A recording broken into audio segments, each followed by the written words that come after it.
We live? We're live. You're Pantheon. live. It's a Thursday. Welcome. Bust down, Pantheoners. What's Hey. going on? It's been Lauren? it's been a great 7 days and not a single update from Children of Blood and Bone. So that's kind of cool, isn't it? Less eventful in that case is better, I guess. How many phone calls or emails do you think went through? How many visits to knocks on the door? How many do you think Tomi Adeyemi was pacified, or do you think they're just going, I hope she doesn't say anything again this week? The second one. The second one. Because you don't want to, because she said, keep me out of it, don't talk of it. So as soon as you do, she's gonna go, guess what, everybody? It's been a whole you never know. With her, you never know. I'm leaning to we don't know what happened, right? We don't know what happened at all. But I'm leaning towards she's over dramatic. That's my perception, and I'd love to be wrong. I'd love to know that she's got valid reasons to be upset. And it's valid enough to disparage what's going on. But in my opinion, it's probably not. It's probably something that she didn't like. It's probably one person's fault, whoever it is, not the whole studio. But everyone just oh, keep that hush hush. And she's like, no, you're supposed to do something about it. And be. I just lean it's been a week. I had some time to think on it, sit on it. I think that she is an over dramatic person, but I'd love to be wrong. I don't know her, and I'm not familiar with, or at least familiar enough with, any of her past controversies or what have you to be like, oh, this is her character. I've also been warded against doing that to talent, right? Taking the industry narrative on you, because it's almost always proven otherwise, right? Especially when we're talking about Black creators, especially Black female creators. I think about Monique and how I took the word of Oprah and Lee Daniels and Tyler Perry that Monique was just this difficult individual to work with, and it was all her fault, and any pitfalls that she made befell was her responsibility, and it was, she was just bad on set and yada yada yada. And then lo and behold, just fast forward, half a decade, and you got Tyler Perry on a recording talking about, oh, well, we shouldn't have done this, we shouldn't have done that, and we were wrong, and Lee Daniels is apologizing. We've yet to get any kind of, acknowledgement from Oprah and her role in kind of blackballing Monique. But the point is that sometimes it's easier, and it's always beneficial for the studio or the company involved for you to be the crazy person, for you to be the person who can't control themselves, for you to be the person who's too sexually explicit. If we can even take it out of just the female realm and talk about Bo a bit, it's always to their advantage for there's something to be wrong with you when you speak out. So it's possible yeah, it could be possible that there's something wrong with her and she is too this and too eccentric and she was wronged. But also there is no Tyler Perry, Oprah Winfrey moment in this situation. The whole cast and crew has taken the high road and hasn't been disparaging her at all. Absolutely. To this point, because but we could also say that everybody else is still, under their non-disclosures, and they're choosing not to even try to mince words like Tomi is doing right now. I just think, you kind of got to make your own decision as a consumer, whether or not the film looks good enough for you. If you were introduced to this franchise because of Tomi, then you may have some loyalty there, and it may turn you away.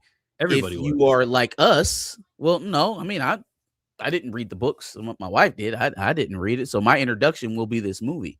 But that's where I think the vast majority of the viewing audience will be. So I think the film is still able to succeed or fail on its own merit. I don't think if it tanks, it'll be because she pieced out on the production. In terms of what she's saying, though, I can't disqualify her. We don't know. And I don't want to cut her legs out from underneath her, knowing the little bit of information that we think we know now. I'm reading her reactions and I go, this is somebody who isn't 100, but whatever. Yeah. I mean, trailer looks the way it looks.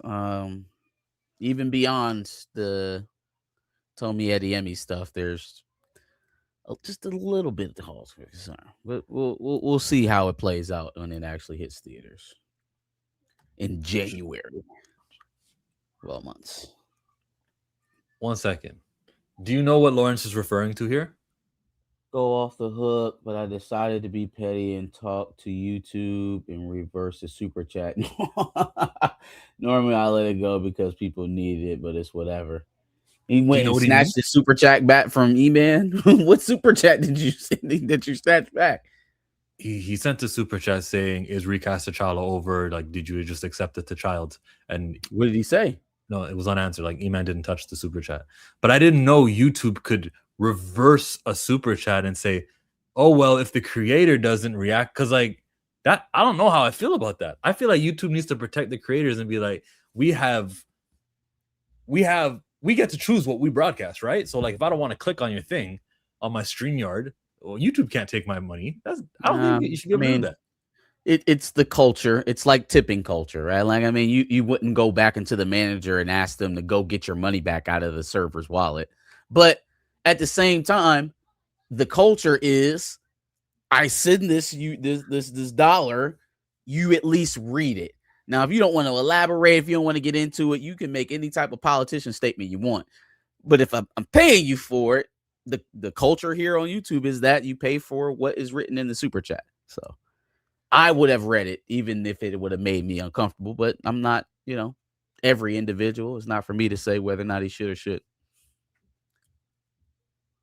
Yeah. I don't like that, though. I don't like that because I might get a super chat one day that be like, I don't know, just something I don't want to say. And I'm probably not going to click on that. Well, the worst that can happen is that you take your super chat money back. It's all good, actually. To be honest, the consequence is like, oh, well, I don't get the money anymore. That's fine. For sure. Oh, he said super chats are non-refundable. Okay. He said you got to know the right people to get that shit back. Joe James, he's not reading y'all super chats. Who's y'all? I ain't sitting no crew over there. Hey, listen, if the people want to know, the people want to know. That it ain't got nothing to do with us. Well, what does have to do with us is SummerSlam, which came out on the weekend. There were some wrestlers who wrestled. Everybody, get ready for some wrestling talk, people. I really care about Obafemi versus Brock Lesnar. It looks like Brock has been retired. I thought the retirement would go. It could have been this match. It could have been the WrestleMania match. But like Gunther is the career killer. Why wouldn't you just feed Brock Lesnar to Gunther? But it looks like that's it. He went on the Pat McAfee show and Brock Lesnar announced his retirement. Obafemi is the one to take him out. And then Obafemi got on the microphone in the post show, talked about CM Punk, because CM Punk during his post show, the crowd was chanting for Obafemi. This is the man. Like, this guy has ascended. It's not something that the company is really trying to make. He just is, and he's can't miss. And we need to do a pay-per-view in Nigeria now because this man is the man. I'd much rather Nigeria over Saudi Arabia for next WrestleMania. But in any case, Obafemi's the man. But we've got bigger concerns here. We got bigger. First of all, I didn't really care for the match. The match wasn't that great for me. But that's not what I'm here to complain about. What I'm keeping a watchful eye on with them right now is them overthinking themselves in creative or relying on Claude, whatever the hell they're doing these days. But we've kind of seen this similar momentum from a lot of different guys. You just named one in Gunther, like, oh, he's the career killer.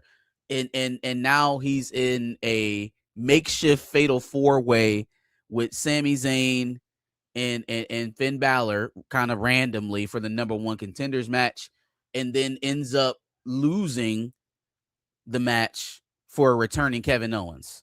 So clearly stacking up, showing you we're doing a bit of power scaling here. Gunther was the career killer, and now he's jobbing a fatal 4-way, a makeshift fatal 4-way in like in a matter in the same year though. In the same year that he retired Cena and AJ Styles and Goldberg, we're coming to the summer and We're not within the same year. Now we're coming into the summer, and that's what we're doing with them. Let's look at Bron Breakker. Bron Breakker, before we called up the three horsemen, Javon Evans, Trick Williams, and Obafemi, before we called them up, Bron Breakker was the future of WWE.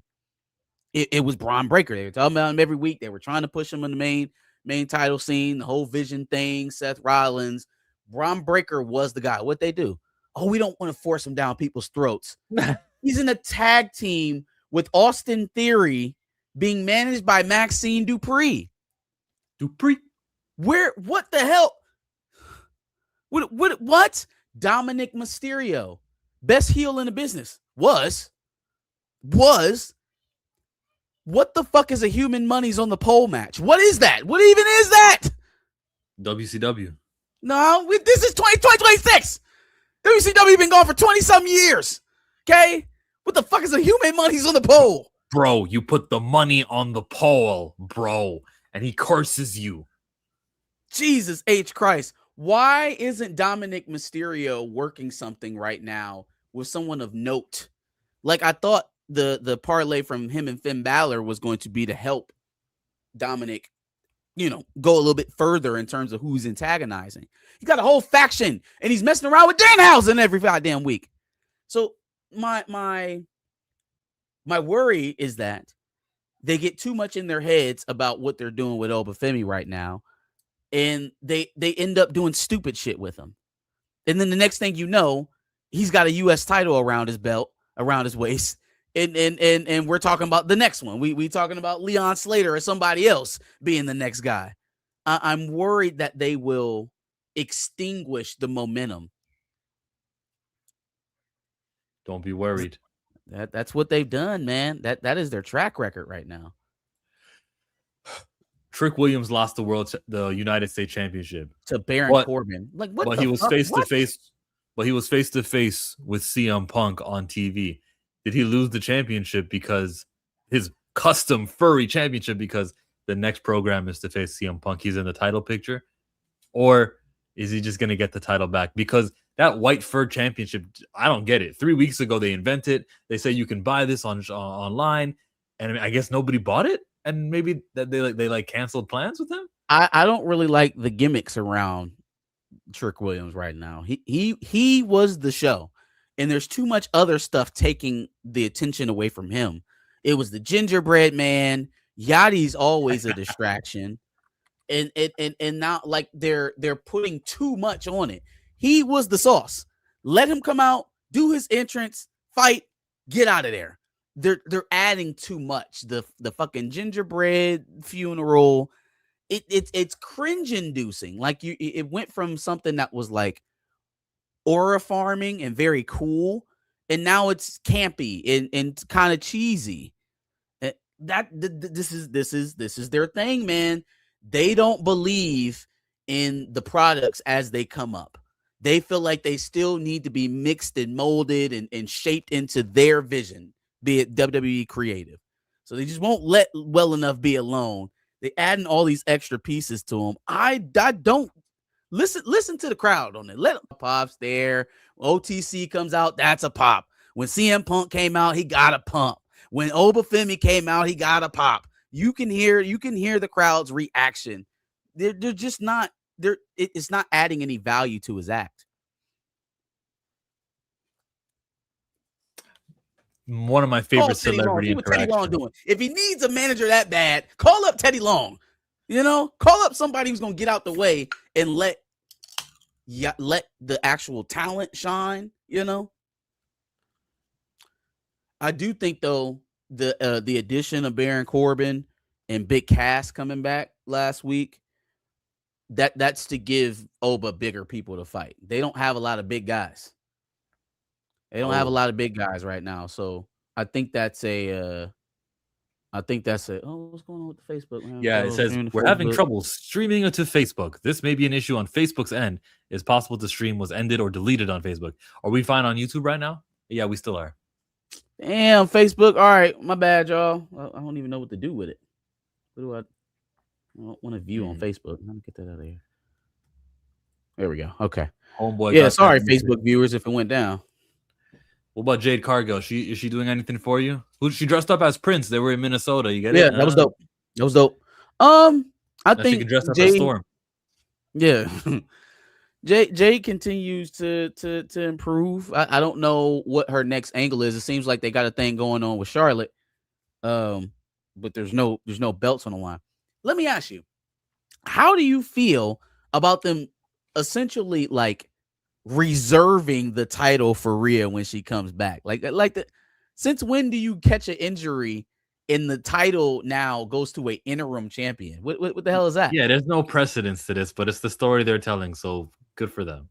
But it doesn't feel like, I don't know, man. It's weird. It's feeling very. You're supposed to lose the championship, and it's not my choice, but I've got to submit this. Then you come back and say, I never lost the title. You're holding my property. You're supposed to have that build, but now they're saying, like, why is Stephanie Vaquer not getting an automatic re-up with? Well, I mean, she seems like it's going to happen pretty soon, but like, why is it not? Why is Liv not interim champion? Much like the MCU, we care about this stuff more than they do. Absolutely. Spoilers for Spider-Man Brand New Day. Why is a mutant here all of a sudden? Like, what? When did mutant powers activate? Why is nobody talking about this? And how few mutants are there for it to be such under the radar? What's the status of the X-Men, the mansion? Where's like... Is Cerebro not working? Why? We're asking these questions. They don't care. They're just gonna Secret Wars. Rhea's Triple H's girlfriend. That's why. You eating pho, Darius? Say that again. Oh God, you eating no, pho? I don't do that. I was about to say I just had a bowl. I just finished the bowl. And that's what, Asian Chinese food. I don't do Chinese food. Vietnamese. I can barely hear you. Thai. I can barely hear Darius when he speaks. It might not be using your mic. It might be using your webcam. No, it is your mic. Mic's on. Wait, say it again. Yeah, no, it's my mic. Hold on. Huh. So, yeah, right. Well, with the castings and stuff, right? With Jean Grey, Sadie Sink. Yes. Does that sound any better? Way better. Yes, sir. So with the casting of Sadie Sink as Jean Grey, you know, who's her love interest, and will they already be together? Will it be a love story? Will we jump in the middle of the love story? What is the situation with Scott Summers Cyclops, who it looks like is Kit Connors? I don't know who that is. It's him. What would I know him from? What would I know Kit Connors from? Heartstoppers is the most famous thing he's been in. What the hell is Heartstoppers? It's a show on Netflix. You got the best of me, but him and Wiccan, our MCU Wiccan, starred in the show together. Oh, okay, gotcha.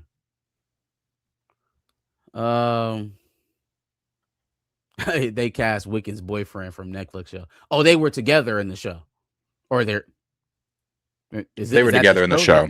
Okay, yeah, gotcha. that's from the show. I mean, I guess he looks the kind of the part. He doesn't have to lose 20 pounds like Cooper Hoffman. I just never seen him act, so that would be the other half of it. They're getting a small name actor who probably will sign on the dotted line to be in 10 movies for the next 100 years. I knew you would love all of this. Like so far, and the most notable person is the chick from Ready or Not To as Emma Frost. He's the most notable name as of right now. So yeah, I knew you would love the fact that they got a bunch of no-name actors and they'll probably sign them for like 15 films and he'll say, yeah, sure. You want me to be on TV for the shoot? Yeah. It looks like TV is actually done, but still, yes, we got somebody. He's young. He'll do whatever we want him to do. This is terrific. This is all like now. Like he's not a big deal now. The Cyclops character and this Kit Connor guy, he's the unknown. We're like scratching our head, whatever. If things go the way that Chris Hemsworth Thor went, if things go the way that all the other successful superheroes that they have went, they would love to be on year 11 and have these guys everywhere. Like Tom Holland plays Peter Parker. I know there's a Sony issue there too, but Tom Holland, wouldn't it be cool if you could have Tom Holland show up in the Doctor Strange Multiverse of Madness movie and just have him set to be in all the TV shows that you had that didn't really take off. If he could interact with Falcon, if he could be in Thunderbolts because that's in New York and he could just swing by, and you could have that now with Kit Connors as Cyclops because you found a relatively unknown actor who is willing to do it for a very affordable price because he's got no other options. He's got no other studio pulling on him and saying, no, we need you actually here for this summer. You signed this guy for 17 pictures in 17 years, cameos, supporting roles. We're not even going to tell you what they are yet. We haven't even decided, but we know if we want to have Cyclops in the show about Captain Marvel, we will have him.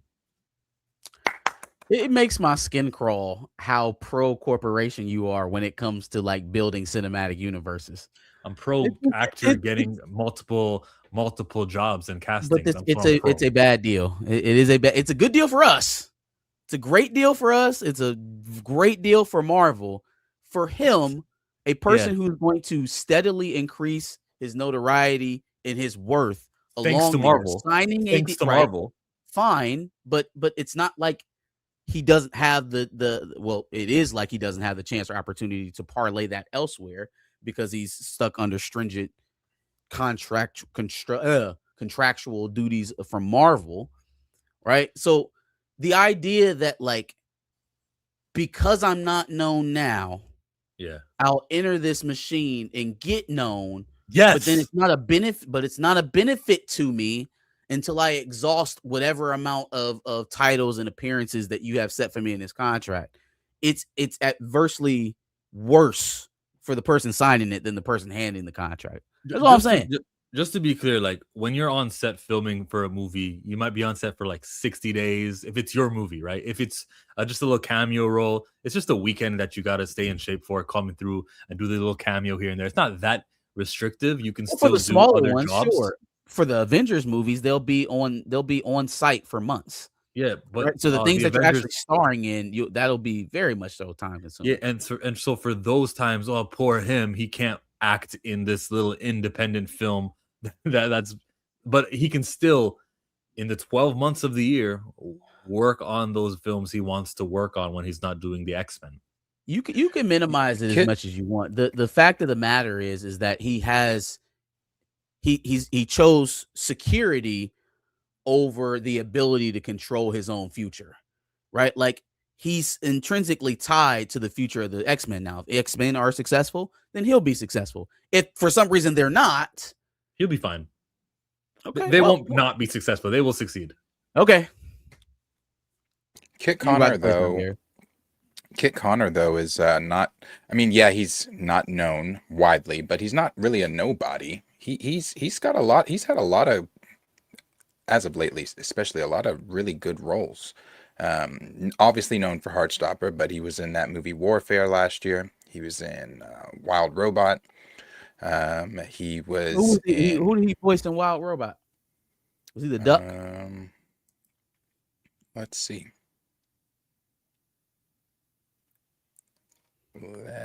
He was Bright Bill. Is that the duck? Obviously, Bill. Bright Bill. Yeah. Mm-hmm. Okay. He's been in some things, so I don't think it's as easy as, okay, we've got this guy here for the next 10 years. If he's been getting pretty big, he's been getting some pretty good roles for himself. If something comes there's some big movie, another big movie he's about to star in. It's a pretty big one. I don't remember what it was though. John Campea said it. So if he's getting these type of roles and presumably the next or one of the next Hollywood it boys, again, not my words, I'm repeating Campea here. He doesn't really need Marvel. But that's the thing. When he signs with Marvel, he's Marvel now. So outside of those small opportunities where he has to do smaller films, it's not like he's going to be heading up multiple franchises at the time. It's going to be probably more than likely contractually obligated not to. So now thinking about what you just said and his prospects of working, of having this only help him continue to gain larger and larger roles, is it beneficial for him to be tied to one studio at the time where all studios want him? Is it better to be something like Chris Evans or someone like Michael B. Jordan, who just hops from studio to studio or wherever Ryan Coogler's going and makes his coin that way, as opposed to being tied down to a franchise permanently or for, an extended amount of time for your. I'm not saying one's better than the other. I'm saying in terms of freedom of movement, like autonomy over your own decisions about what jobs you take. It's something that you give up tying yourself to the machine. So it's not exactly a great deal for the individual, depending on, I guess, what you're looking for. Marcus, do you think he'll be eating breakfast and then the phone rings? Oh, it's Feige. He's not going to be that tied down. He'll be fine. I think playing Cyclops is a big opportunity, and if it goes well, his name recognition is going to go through the roof, and that will inherently afford him better opportunities than just being, a lead guy in an ensemble cast. Now, can you do both of those at the same time? Do you think that it will allow him to branch out and head up another franchise or another lead role that's going to take extended time to shoot? Will he have time to do those opportunities while playing Cyclops on a 10 project deal? Yeah, 20 project deal. So if they want, why would you ever sign up a 20 project deal? This is the same kind of concept we talk about with recording artists. Like, you want to walk in and sign that $400 million advance for 20 projects? That's the best deal for you as an artist? Yeah. So if they've got things lined up for him, if they tell him, well, this is the schedule and we're going to start shooting this movie at this time, this movie that time, and you look at that, then you go, okay, that's the parameters I'm going to work with, and I'm going to find my independent movie. But it's fine. We've beaten this dead horse. This is not true. Let's get into Kit Connor's height, which according to the internet, he's either 6 foot or 5'11". And I think Scott Summers could be a little taller, but it's not that bad. It's not that bad. 5'11", 6 foot. I'll take you. Wait, sure. How tall is he? He's either 5'11" or 6 foot. What are we doing? What are we doing? What are we doing? What are we doing? Scott Summers is the tallest one on the team. Hey, I mean, but this is all, I agree with you, but at the same time, if the rumors are to be believed and Bill Skarsgård is being looked at as Professor X, that motherfucker's 6'4". I was about to say, so you're gonna be looking down on Scott. He's 6'4". Sitting down. He's gonna be sitting down and they're gonna be like eye level. On the hover chair? Yeah. Let me speak to you. Oh my God. It didn't play a huge thing in the last X-Men, I guess, with James Marsden. So all of them are really short, though. I mean, Sadie Sink's not that tall. The chick that's rumored to play Rogue is not that tall. The tallest people, Beast, and the chick from Beef, from this latest season of Beef. That's not Samara Weaving, right? Her last name is Spaney. Spaney, yeah. Kaylee Spaney. It rhymes. So, what's her height?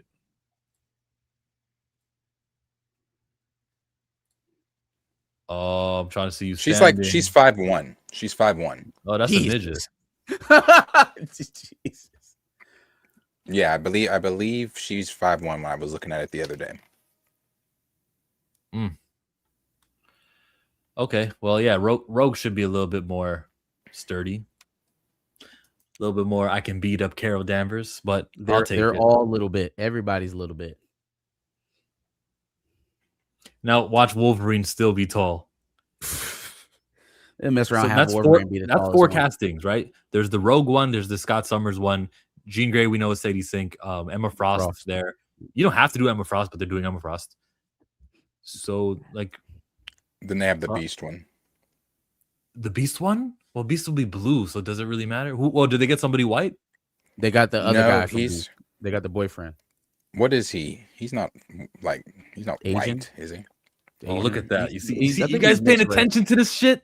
Look at me catch it because he's gonna be blue for half the movie, so we can waste one of our diversities on that. See? I'll let the appropriate community complain about that one. I have no. Charles Melton. Yes, that's his name, Charles Melton. Wasn't he in Bad Boys? He's been in I feel like he's in Disney shit, wasn't he? Yeah, I only he know was him from Beef. behind Troy. He was singing "Bet on It, Bet on It." High School Musical 2, guys. Is that where he's from? He was in High School Musical? It looks like he was from there. Oh. Maybe he'll be in Camp Rock 3. Wasian. Is that a word? Yeah, I think really he's Pacific Islander. I really like the Kit Connor casting. I think it fits Sadie. I think he looks good next to Sadie. I mean, they said they were going young. They weren't lying. No, they're not playing.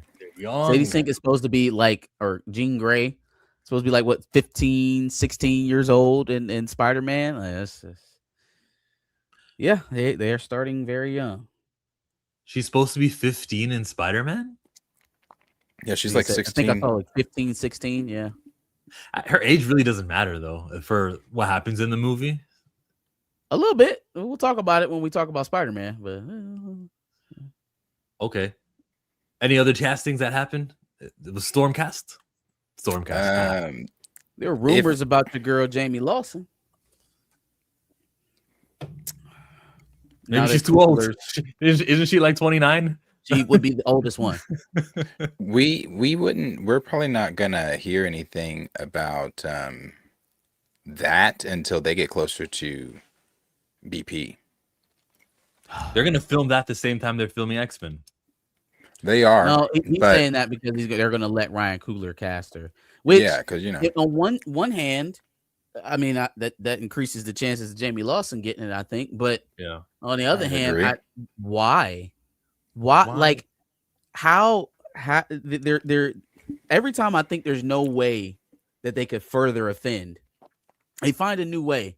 So now not only do all black characters in the MCU have some sort of tangential connection to Wakanda, but now the person running Wakanda gets to hire all the black acters.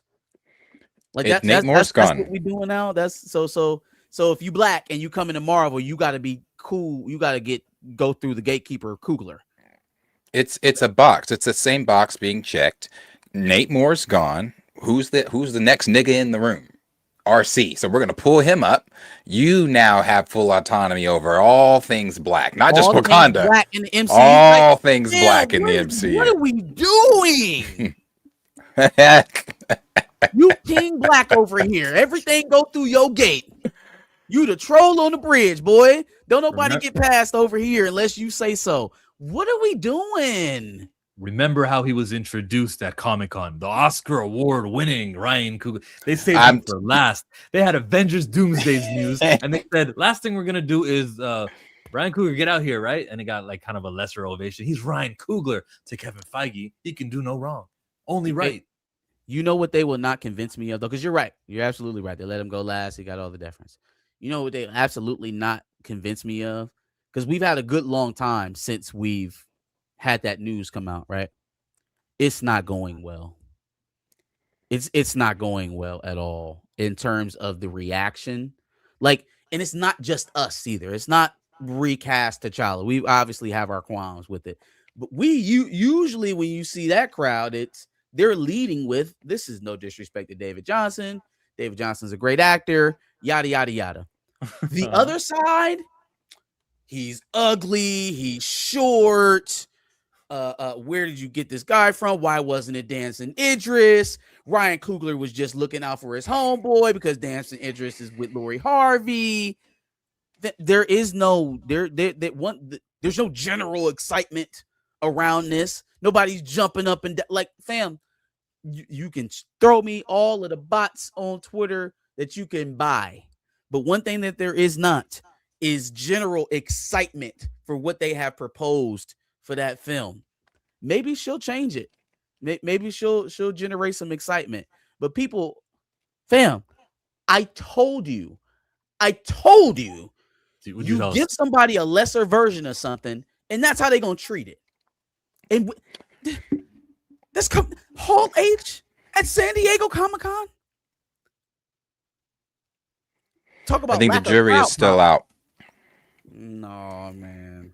I think the jury is still out on it. I think the jury is definitely still out on it. I think I'm going to die on this hill until the box office comes in 2028, December, for that film, but I'm dying on this hill. Again, I know I use him as an example. I'm going to continue to use him as an example because he's one of the biggest Marvel YouTubers. When Josh talked about it, he said what he's been saying and said, okay, now we finally have a face to it. Was it a face I choose? No, blah, blah, blah. But it's a male Black Panther. I want T'Challa proper, but it's a male Black Panther. So maybe, I don't know, guys, maybe we warm up to him. Now, that's just a small section of YouTube and Josh's audiences and things like that. But I strongly do believe that the general audience is going to look at this, have looked at. I've seen the things you've seen too. I've seen the whole Lori Harvey stuff. I've seen all that stuff. But I've also seen a lot of people accepting it. I've also seen a lot of people saying, yay, this is the recast. I've seen a lot of dumbass people saying, oh my God, the resemblance is uncanny. Yeah, so I mean, the jury is definitely still out. On one hand, you've got people that are like, fuck it. On the other hand, you've got people that are like, hoorah. So in December 2028, we will for sure find out where people stand on Wakanda and the MCU. You don't need to wait that long, Darius. Like we don't got the same algorithms, and then you see different stuff on the internet.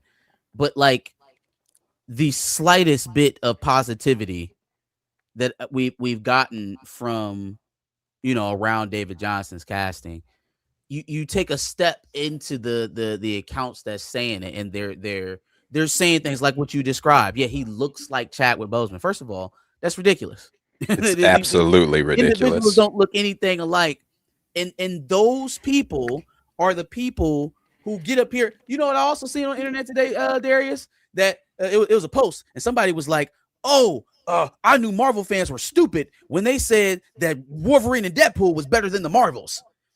People say anything on the internet. Oh, they definitely do. They definitely do. Said, I knew MCU fans were stupid when they said Wolverine and Deadpool was better than the Marvels. That was an actual post from a real, at least a presumably real person. But then again, we don't know because the apps that we're using to ascertain general interest for this shit are mostly fake. I'm telling you, from human beings, right? You've seen that this thing has reached. Joy Reid has talked about the new Black Panther and Marvel's Black superhero problems. Joy fucking Reid, formerly of MSNBC, has nothing to do with comic books, right? Who else was talking about the Black? It was very big.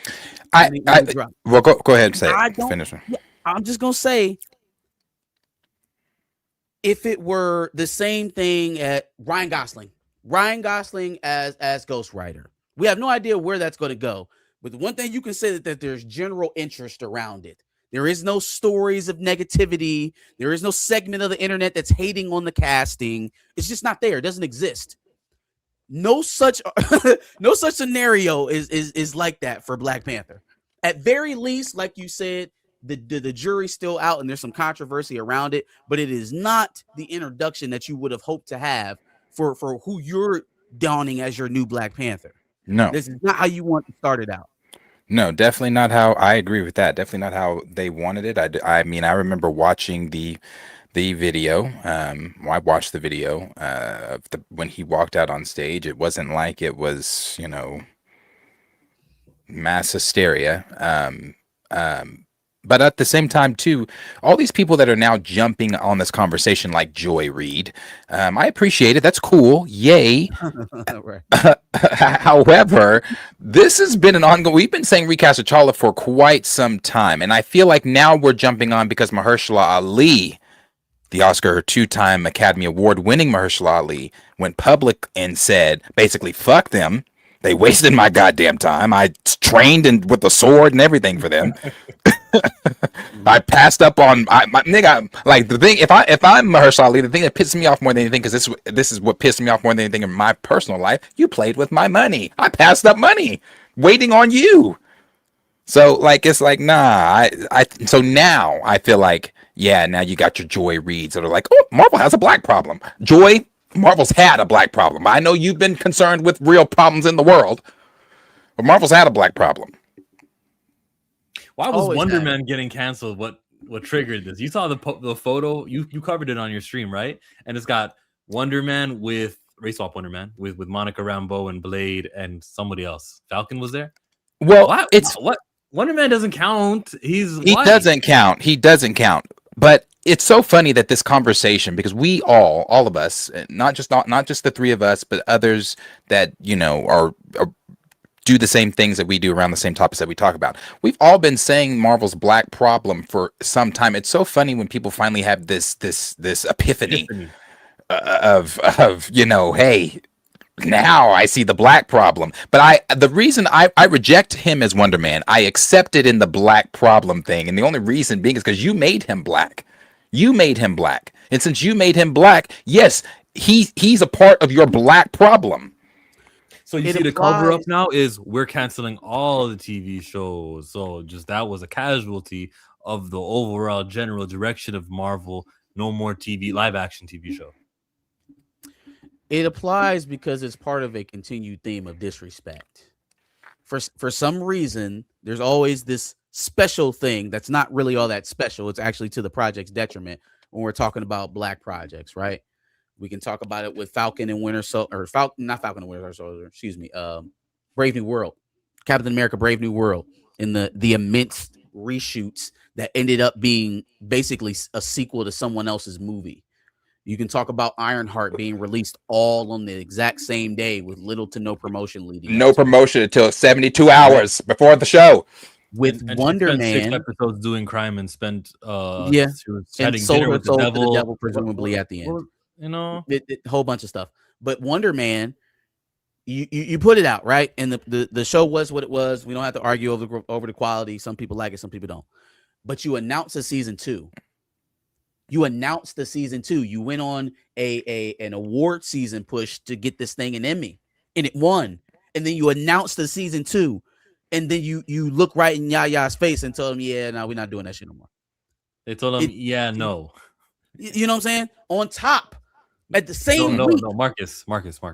His name is Yaya. The same week that you told Mahershala Ali, or the Mahershala Ali comes out and tells us that Blade movie is never coming out, which you all knew, but at least he's putting confirmation to it. So it's this continued theme of whenever there's a black person involved, for some reason, at the top of it, shit just ain't working out. We got to rework it or cancel it.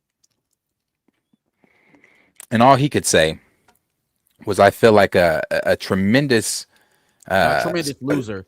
Success for getting Wesley Snipes, and a tremendous loser for not getting Mahershala Ali's movie off the ground. Which is just crazy to me that, that is the answer that you give. And I know Kevin Feige is not one to come out here and, give these extensive or any answers really about anything like that.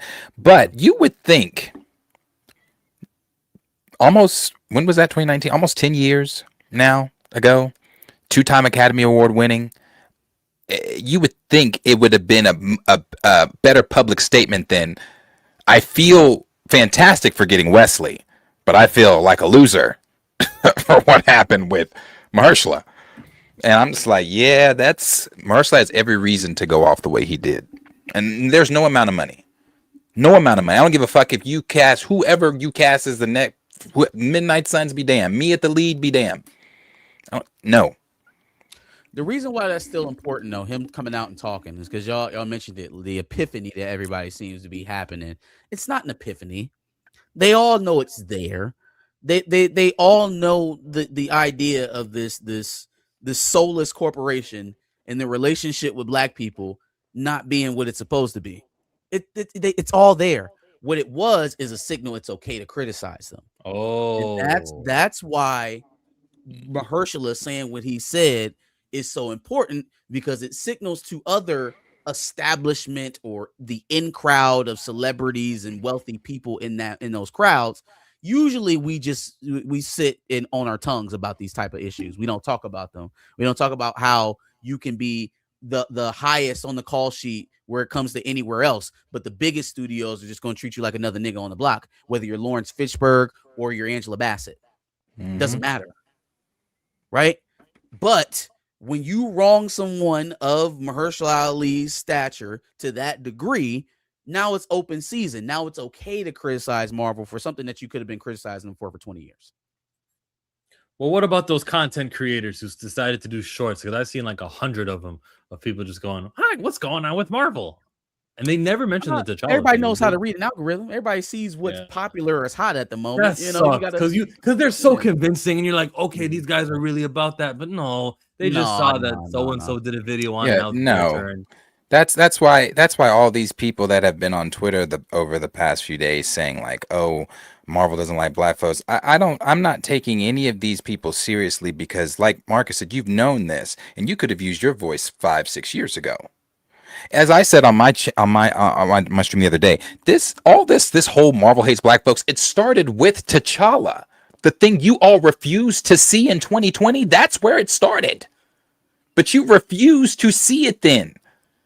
And now it's, and the Marvel hates black folks because a show that with a superhero without any superpowers that didn't do anything super got canceled. And we all love that show. Now we're talking about how Captain America, Black America was Captain Black America. I've seen the movie twice that they called it Captain Black America. Was sidelined, and it's like it's funny because all these people talking about sideline. None of you motherfuckers even wanted. I didn't. I know a lot of other people didn't want him as Captain America either. Talking about he's sidelined. I agree with the whole where the fuck is Monica. I think everybody, that one I believe is genuine because I think everybody's asking where the fuck is Monica. And I believe the Blade stuff is genuine too. The only ones I don't believe are genuine is the T'Challa one that they're really still not talking about. Sidelined Black America and Armor Wars. Yes, and Armor Wars. Armor Wars 2 being reworked to an Iron Man. I had almost forgot about that. I almost forgot about poor Rhodey. You talk about plot holes, man. Recast him though that and the only reason I say that is because Don Cheadle's, I think I looked it up, he's 61. Damn. Yeah. Well, we don't need that old of a Rhodey. But don't rework it to where it's now an Iron Man project. But this is the writing is there. If you really pay attention to stuff, if you're really in the weeds of all this Marvel stuff and movie stuff like that, Kevin Feige told you this during Captain America 4, or was it during? I think it was during Captain America 4. He got asked about why was Captain America 4 not successful? Well, because it didn't have Chris Evans. Basically, are you kidding me? So you plan Steve to Rogers keep putting the shield on this man and calling him Captain America, even in Doomsday, right? Then you go sitting next to Steve Rogers in the same movie, but you gonna look me in my face and tell me that it failed? The last Captain America movie failed because the white guy wasn't in it? So my question is, because me and my cohort have already decided that our recourse is just not to review their products on the channel, and that's been, we've experienced some success along the way with doing that. It's been going on 2 years now. So for everyone else that's like, still hanging on, and some of the people you described, Darius, it's like eating up the Marvel slop and it's a male Black Panther. So how many times do you need to be spatted in the face to be like, you know what? I don't think I want to do that no more. I don't want to do that. I'll go somewhere where they at least try to earn my patronage. They just don't expect me to get into the back of the line. Where's that? Like James Gunn, it's your turn right now to do a status. Yes, please. It's time. Oh, please. Meet Marvel over here talking about 2 Avengers movies, Black Panther 3, X-Men, and all this shit. And meanwhile, he's casting for Jimmy Olsen. He's not on this level. He needs to get out of this game. Then where do we go? What is the studio like? What Tyler Perry, Oprah Winfrey? Oh God. Well, Children of Blood and Bone. There's the answer there. That's it. January can't come soon enough. That's going to be because that's a trilogy. That's 3 movies potentially in IMAX. Maybe the second and third won't come out in January because this will do so well. That's where like attention needs to go right now because the Black Panther franchise is not it. They killed T'Challa, and that's where it started. They took away the best character. Of course, they're going to do Sam Wilson wrong. And Monica doesn't even have her name. We call her Monica Rambeau. We should be calling her Photon, the same way we refer to everyone else as their alias. They stripped the scene where they gave her name. Why? Canceled a show. Tried to blame it on the Marvel's success. They knew damn well the Marvels was gonna fail. Okoye supposed to have a show too. The series, Midnight Angels. Yep, Midnight There was a whole Angels. Yeah. scene in Wakanda Forever that was supposed to set up that series. They ended up getting cut, because we were too busy recreating a man's actual death so we could make millions of dollars. So we forgot to add the scene where Okoye is talking to her father about the River Tribe trying to make a play at the throne, which actually would have been an interesting concept going into this whole thing with Wakanda instead of, putting a bastard child on the throne. Nope. Let's get to a super chat. This is a big rich town. Yeah, I just come from the poet's palm. Big ups to Quasimodo. The fandom is divided though. Shuri fans mad because Shuri is replaced. Cooler MCU stands glaze anything. Recast Charlotte community don't want this. Yeah, them Suri fans. Oh, how tables turn. I'm gonna take it a step further than that. You know what? Toussaint. I almost called him T'Challa. They almost got me. You know what Toussaint is for Wakanda? For well, maybe not for the MCU because he won't be anywhere as big as this person I'm about to name. But for Wakanda, this is what he is. He's Rey. He's Rey. He's a child with some indiscriminate origins who is going to get microwaved up into an actualized hero without any strife. He's a male Mary Sue. He is the Rey of Wakanda. Yeah, the same way Rey is really a Skywalker. He's the Rey Palpatine of Wakanda. He's really T'Challa, And there's no and not just in the way that they'll be presenting him. His fatal flaws are exactly the same. You won't see him struggle, right? You won't see any type of natural parenting or upbringing from the person that actually matters to the story for them. They will just appear in the middle of a storyline and have all of the abilities to keep themselves upright without ever failing in some tragic way. His tragic failure will be that he doesn't have a father. Just like Rey grew up without parents.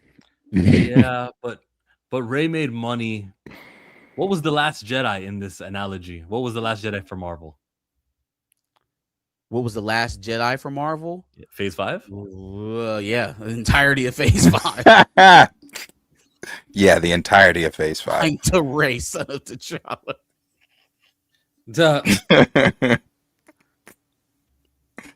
Yeah, nah, man. Rey. Yes, the fandom is divided, like you said. Another super. Cause DUID bills driving, that's crazy. They don't fit me cause I'm just a project, baby. MCU got BP3 and 70 millimeters. That's the IMAX format, hoping to get $1 billion again. And it's coming out in December too. And December is a huge month. It might not stick that December though. I think they're gonna realize this should be the Xmen slot, and let's just switcheroo, Ryan. Ryan, you're taking a long time with the visual effects. How about we just give you February? They love that, man.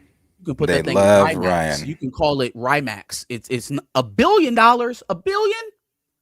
Yes. $1 billion. Everyone's getting $1 billion. Michael. Damn. I know we've had a good year in theater this year for sure. A lot of films crossing that mark. Black Panther 3 will not be one of them. Oh, and Brand New Day did it in like 5 days. In like a week. What? In a week. In a week. In a week. Did that shit in a week. That was In a week. unbelievable. Yeah, that's crazy. It's crazy. But Do we want to talk about Brand New Day? No, I want to read super chats. Was Darius going to say something? Read them all. Oh, so that we can I was just into gonna this say, there's no way that BP3 is ever doing anything like that. So $1 billion, man. What? You can sell crack with your movie ticket. It still ain't selling no $1 billion. This will be everlasting love. This will be the one I've waited for. Lawrence, $5. Thank you, Lawrence. Be. Not reading that shit. Love What? for You me. better Bring it back up. What does it revoke say? it. You better go to the Google. Okay. He said, imagine you canceled the dude who project just got you $1 billion in 6 days off Spider-Man. Not a good luck after 4 months. Oh, you're right. Destin Daniel Cretton was the director of Wonder Man, But here's the thing, though: if he's able to make you that much money in the movies, why would you use his time on a TV show? Man, that's the thing. That is the thing. All these people that are so wham boo-hoo over Wonder Man and it won Emmys, I don't care that it won. It didn't make money. Right? It didn't make money. It Nothing didn't have on the Disney view. Plus makes money, even if it's good. Nothing on Disney Plus makes money. It didn't have the viewership. Nobody gave a damn. As I've said many times, people walked away confused over how his abilities or what his abilities are because they showed him break a table, fly a man out of jail, Okay. and What else blow was up a building or whatever. I think that's what it was. Blew up a What happened with building behind Doorman? him. Episode 3. And that entire episode could have been just that you didn't need that. You didn't need that entire episode with Doorman. That was like the spin-off episode with That's the Mandalorian episode that won the taking Emmy, over Darren. Boba's show. It wouldn't be an Emmy-winning series if not for the Doorman. That's insane to me. That's insane to me. And it's so crazy to me because these are the same people that hate Moon Knight, that hate like Ms. Marvel. I'll watch Moon Knight or Ms. Marvel 10 times over before I sit down and watch Wonder Man. Ooh-wee. And as Sorry, go ahead. I'm just saying, as I was watching Wonder Man, I got to episode like 3 or 4, and I'm like, okay, what are we doing? Is he gonna do something? Is he gonna do something besides go for a role? Like I'm literally watching a man try out for a movie for 8 episodes. Literally. 8 episodes. Yeah, that's crazy. I'll never watch a Disney Plus show again. Vision Quest, I don't care. Hey. That's gonna pop off. I'm just letting you know. No, That's Let me know if it's not good too, wrap right? all that shit up. Wrap it all up. They even working on my patience right now with Xmen97. They need to wrap all that. They should have wrapped that. That definitely needs to wrap the fuck up. Either wrap it up or wrap Bo back up. And then Daredevil's supposed to come out for another season, and then that'll be it for them. Oh, season 3 is Yeah. gonna be the last one. That's supposed to be it. That's supposedly it. But hey, I'm standing on that. I'll come on here and say I'm wrong if Vision Quest ain't gas, but I'm hearing and I know because I know what's going on in the show. I know it's gonna be gas. Leads into Doomsday. Y'all gonna those sources told you that was the soft launch with Damson Ninjas. Remember that source? Hey, well, the same motherfucking source must have told that to everybody because everybody was sitting on Damson. But I hope and pray that it's not over a woman that probably neither one of those individuals are going to end up with 10 years from now. I hope that that's just a rumor and that she played no role in that decision. Chill, you look confused. You know what I'm talking about? Nah, but I was hoping you'd keep talking and then I go, oh, that's what he meant. And then you Start figure over? it out. So allegedly, something that kind of tipped over the decision to go with David Johnson over a presumed Damson interest was the lady he's with and that MBJ was formerly with. Okay. Yeah. Which I hope is just a rumor. I hope and pray that he's not as petty as I would be, because that sounds like some market shit. Like, hold on, man, I gotta hear. Did his boy a solid? You know what I'm saying? Like, I'm hoping that has nothing to do with it. That's definitely his buddy. So we definitely got a super chat coming. I'm gonna randomly choose one of the dancers. In my bag now. Yes, T'Challa is basically a recast, but you have to jump through mind hoops. They will give T'Challa stories to him. They should just recast T'Challa. Yeah, they should have just recast T'Challa, but here we are. They haven't recast T'Challa, and I'm not giving up. I think this is like advocacy that I'm on right here. Why T'Challa is important. We shouldn't have the Toussaint character. It's even right now. It's not too late. The film is not filmed yet. We've got multiverse shenanigans coming. We've got a lot of ways that we can still have what you said on stage at Hall H be true. This will be coming of age, but let's have the dad be teaching his son. Like, we can still have T'Challa in this, and I'm not giving up on it. Recast T'Challa. I'm not giving up on the hashtag either, but I said facetiously a couple months ago that he's dead in every universe, and I mean that shit now. I'm not. There's no jokes behind it. There's no, haha, I gotcha, psych, pull my leg or finger or whatever. No, I believe he is dead in every universe. Yeah, Shit is after the destined to zombies fail, thing, y'all. he's dead in every universe. Shit is He's the destined to anchor fail. being. It's gonna fail. It's gonna fail. You cannot. A franchise cannot survive a persistent and permanent retirement of the only reason why people showed up to the retirement. And But it's coming out in Christmas, and I don't that's give a shit. I don't give a shit. I don't care. I will argue with whoever until the cows come home, until we get that final box office draw. It's just not. It's not the way this is done. What And else to is say coming that out it's in going to be Christmas? successful is to say that it could go a different path than any other franchise that we've ever known that has to do with superheroes. Yeah, but at the same time, like I said, this is I I don't know. None of us should honestly. You can be, I guess, shocked in a way, but none of us should really be shocked. Ryan Coogler told all of us, at the end of Wakanda Forever, during those little Wakanda Forever podcasts, with every move they've made with T'Challa from Wakanda Forever till now, he told us, that's cool. Y'all feel that way, but I got a story to tell. I'm gonna do that. Blah blah blah. I'm telling that story.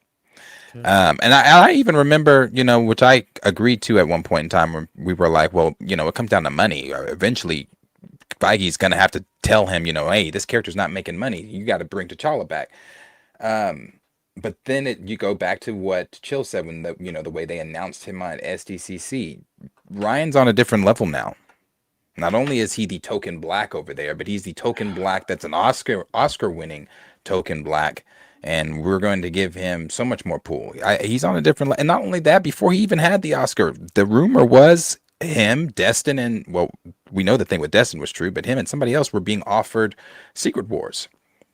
So they already have this affinity of Ryan Coogler over at Marvel Studios, which is, crazy, but it is what it is. I'm not trying to, like, you're right. Like, he obviously has some pull over there. He's obviously got staked out a position. That don't make it right. Like, that doesn't make it doesn't make it successful either. He can make every dollar that he made over there at Centers for Warner Brothers, and that shit would be a stinker over here in the MCU. He can make all $500, $600 million that he made at Centers, and it would still fail here. Him having his position or his deference or people respecting him more at Marvel doesn't make this any more of a right decision. I want to fast forward to 2028 so badly. I want to get to this movie so badly. I want to see the results so badly. I can't wait to see the first trailer. I can't wait to start seeing the behind the scenes stuff, the pictures. I want a plot summary. I want the rumors. I want all that. So, because I'm going to be, like I did with Wakanda Forever, I'm going to be covering all that stuff. The plot leaks, the this, the that. If stuff comes out, like I'm waiting for the rumor to come out around that time.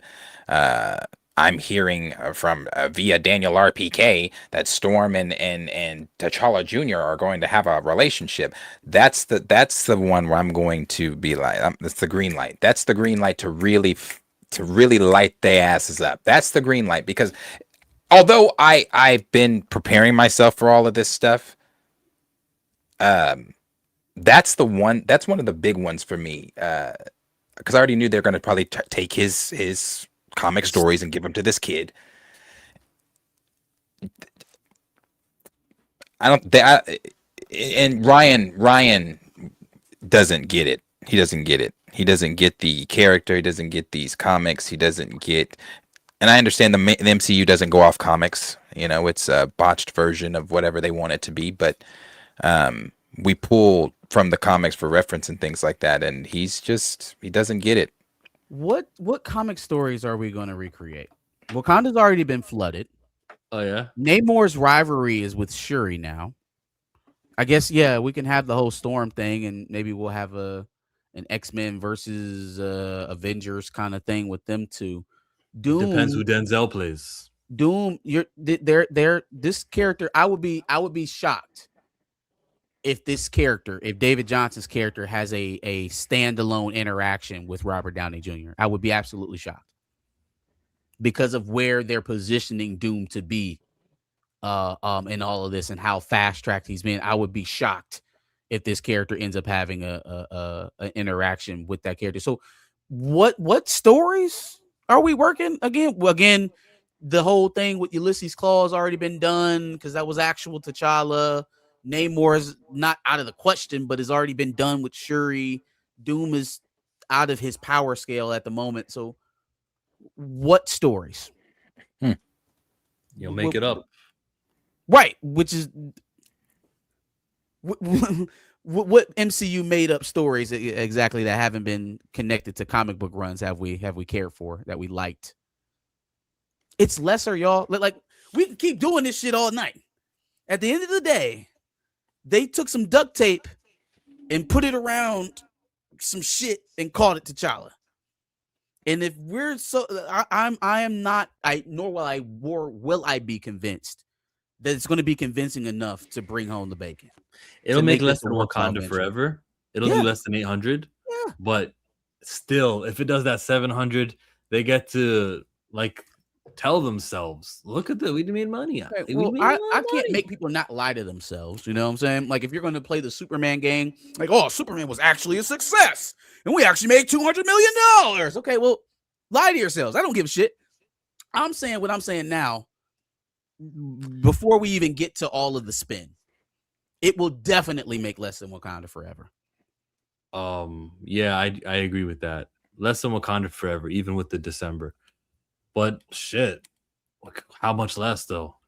Like I'm gonna be giddy if it makes 200 million like Captain Marvel 2. Probably won't get that low, but it won't get that low. Yeah, it won't get that low, but still, I'll be like, you see. But I don't want them to be successful financially with the killing T'Challa. Like you can't do that. Hot potato the franchise and be proven that this makes money. I want this precedence so that never happens again. But this is racial, so it'll happen again. Thank you for that super chat. Next. Somebody come tip her. She's dancing like a stripper. Other one from Lawrence Arnoli with the 5. They weren't outreached until it was at their front door. They mad Shuri got replaced or Wonder Man was canceled. None of them watched Cap 4. Yeah. They weren't outraged, you mean? You mean like the content creators weren't outraged until it was at their front door? I also don't understand how this comment goes along with, but the casuals will show up for BP4. So they didn't show up for discount Black Captain America, but they will show up for discount T'Challa. Coogler's pretty influential, so like domestic audiences will come. Guys, oh my goodness, what is the okay? And this is because we're having specifically a box office conversation. Yeah, his popularity does not then translate to huge box. He's made good money. I'm not trying to take away from his successes.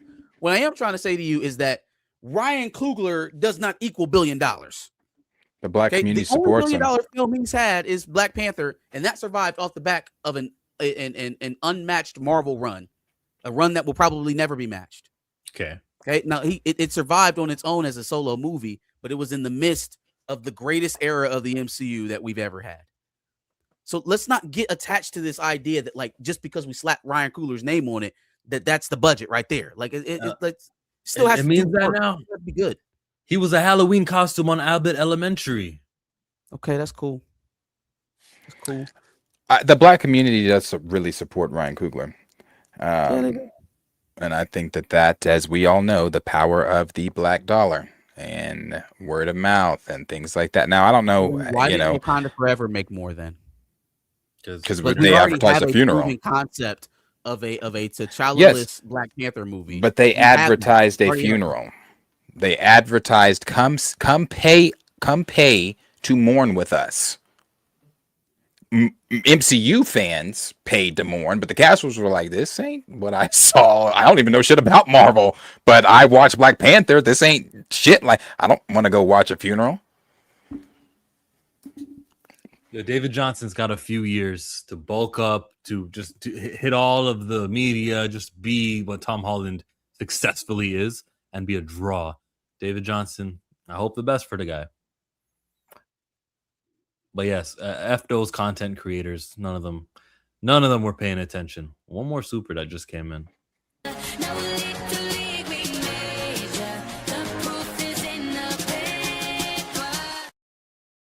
Quasimodo 199 says somehow Killmonger has returned. This is your Star Wars. It's gonna be just like Star Wars. Is he not supposedly in the movie? Oh, he's Michael Probably. B. Jordan, so he's gonna be in a Ryan Coogler film. He'll probably be the person that Toussaint sees in the ancestral plane. Where's That's what they did for sure. That is what they did for sure. We got to hear that Toussaint accent also. Is it going to have a little Haitian? No, they're going to erase the Haitian thing. Listen, when he spoke in The Long Walk, you could still hear his British accent. And I'm not taking anything away from the brother. I think he's a good actor. I really, my favorite role that I've seen him in is Alien Romulus. I thought he was great in that. But you are stepping not only into big shoes, but you are stepping into a battle zone. You're stepping into, you're gonna catch strays that aren't even meant for you. And it's like, so you've got some big shoes that every little thing he does is going to be under a microscope and is going to be critiqued.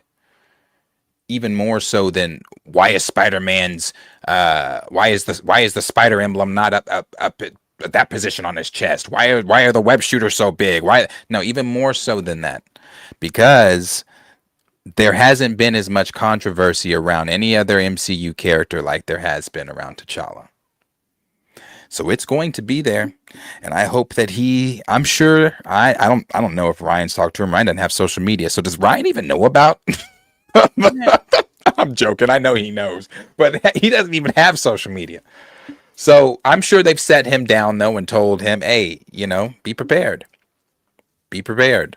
You've got there's going to be some shit coming your way. Maybe they got to sing in the movie. That'll help.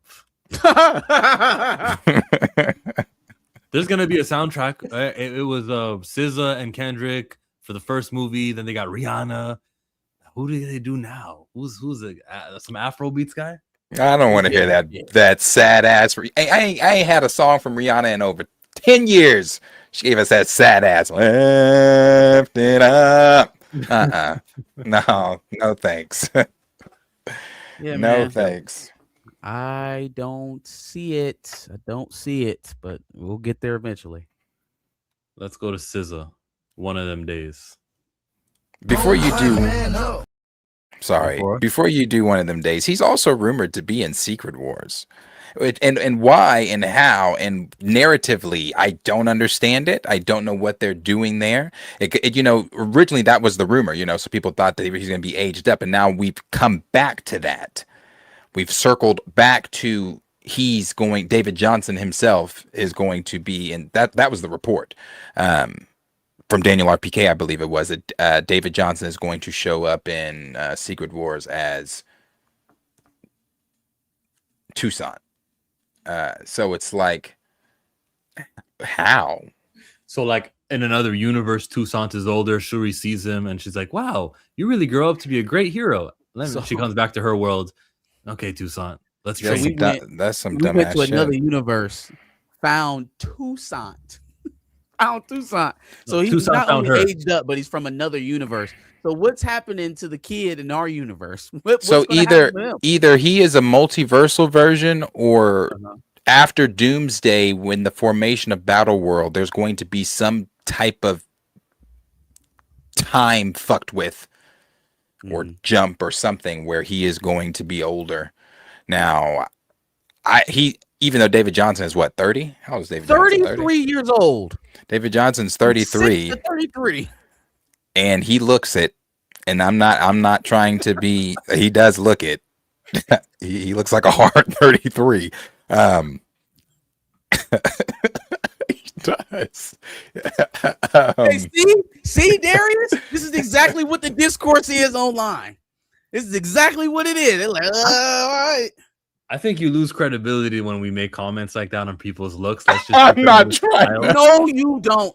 No. Yeah, we do. I'm not trying this is that. a business that's driven off of physical aesthetics. That man has been poked, prodded, and judged his entire career. He can take it. That's the reality of the situation. That's what people look at. That's what they're going to see. Hey, I'm just saying, before I saw the video from SDCC, because you know they don't live stream things, we all got the pictures. And I'm just saying, and all the pictures, like the ones with me brother does look older. But that aside, him being T'Chaka, that aside, he's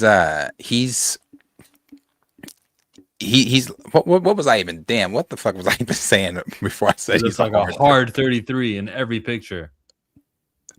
I was going somewhere with that hard 33. I don't remember. That he's playing Toussaint aged up and he'll be in another universe. Oh yeah. Yeah, brother. Why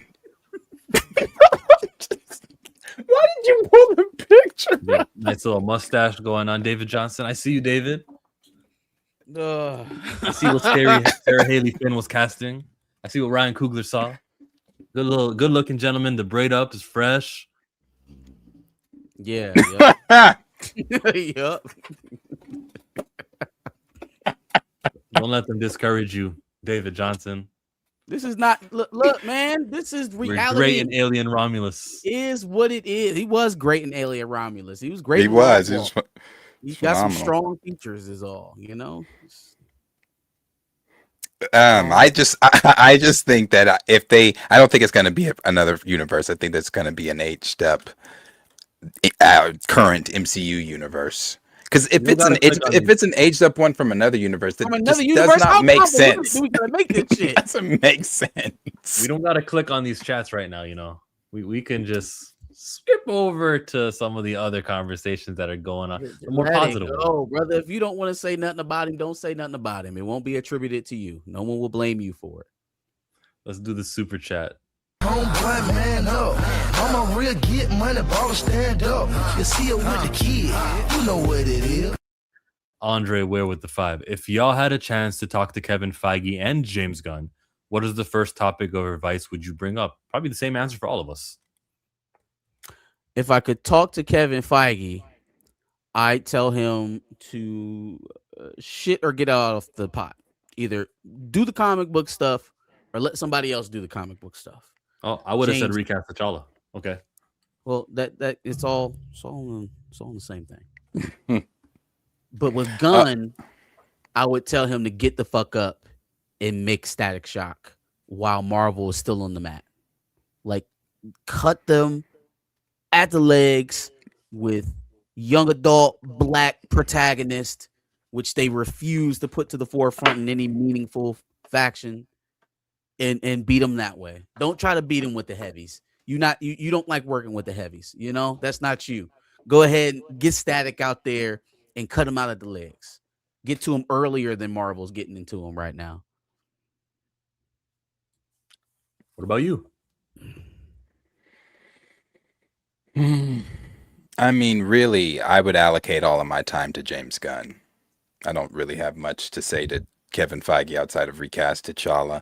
I feel like, you know, hey, attention needs to be to James. You showed up to SDCC with a video, with nothing new in that video. Here we are again talking about Gorilla Grodd and more castings for the Jimmy Olsen show. David Zaslav came out 10 toes down, chest out. We are confident in our slate and we are changing nothing with DC. Well, you be confident in that slate and you change nothing. That's because he about to get 7 B's, boy. He about to get them shareholders paid for the next 6 months. He about to come up $7 billion off of the Ellisons.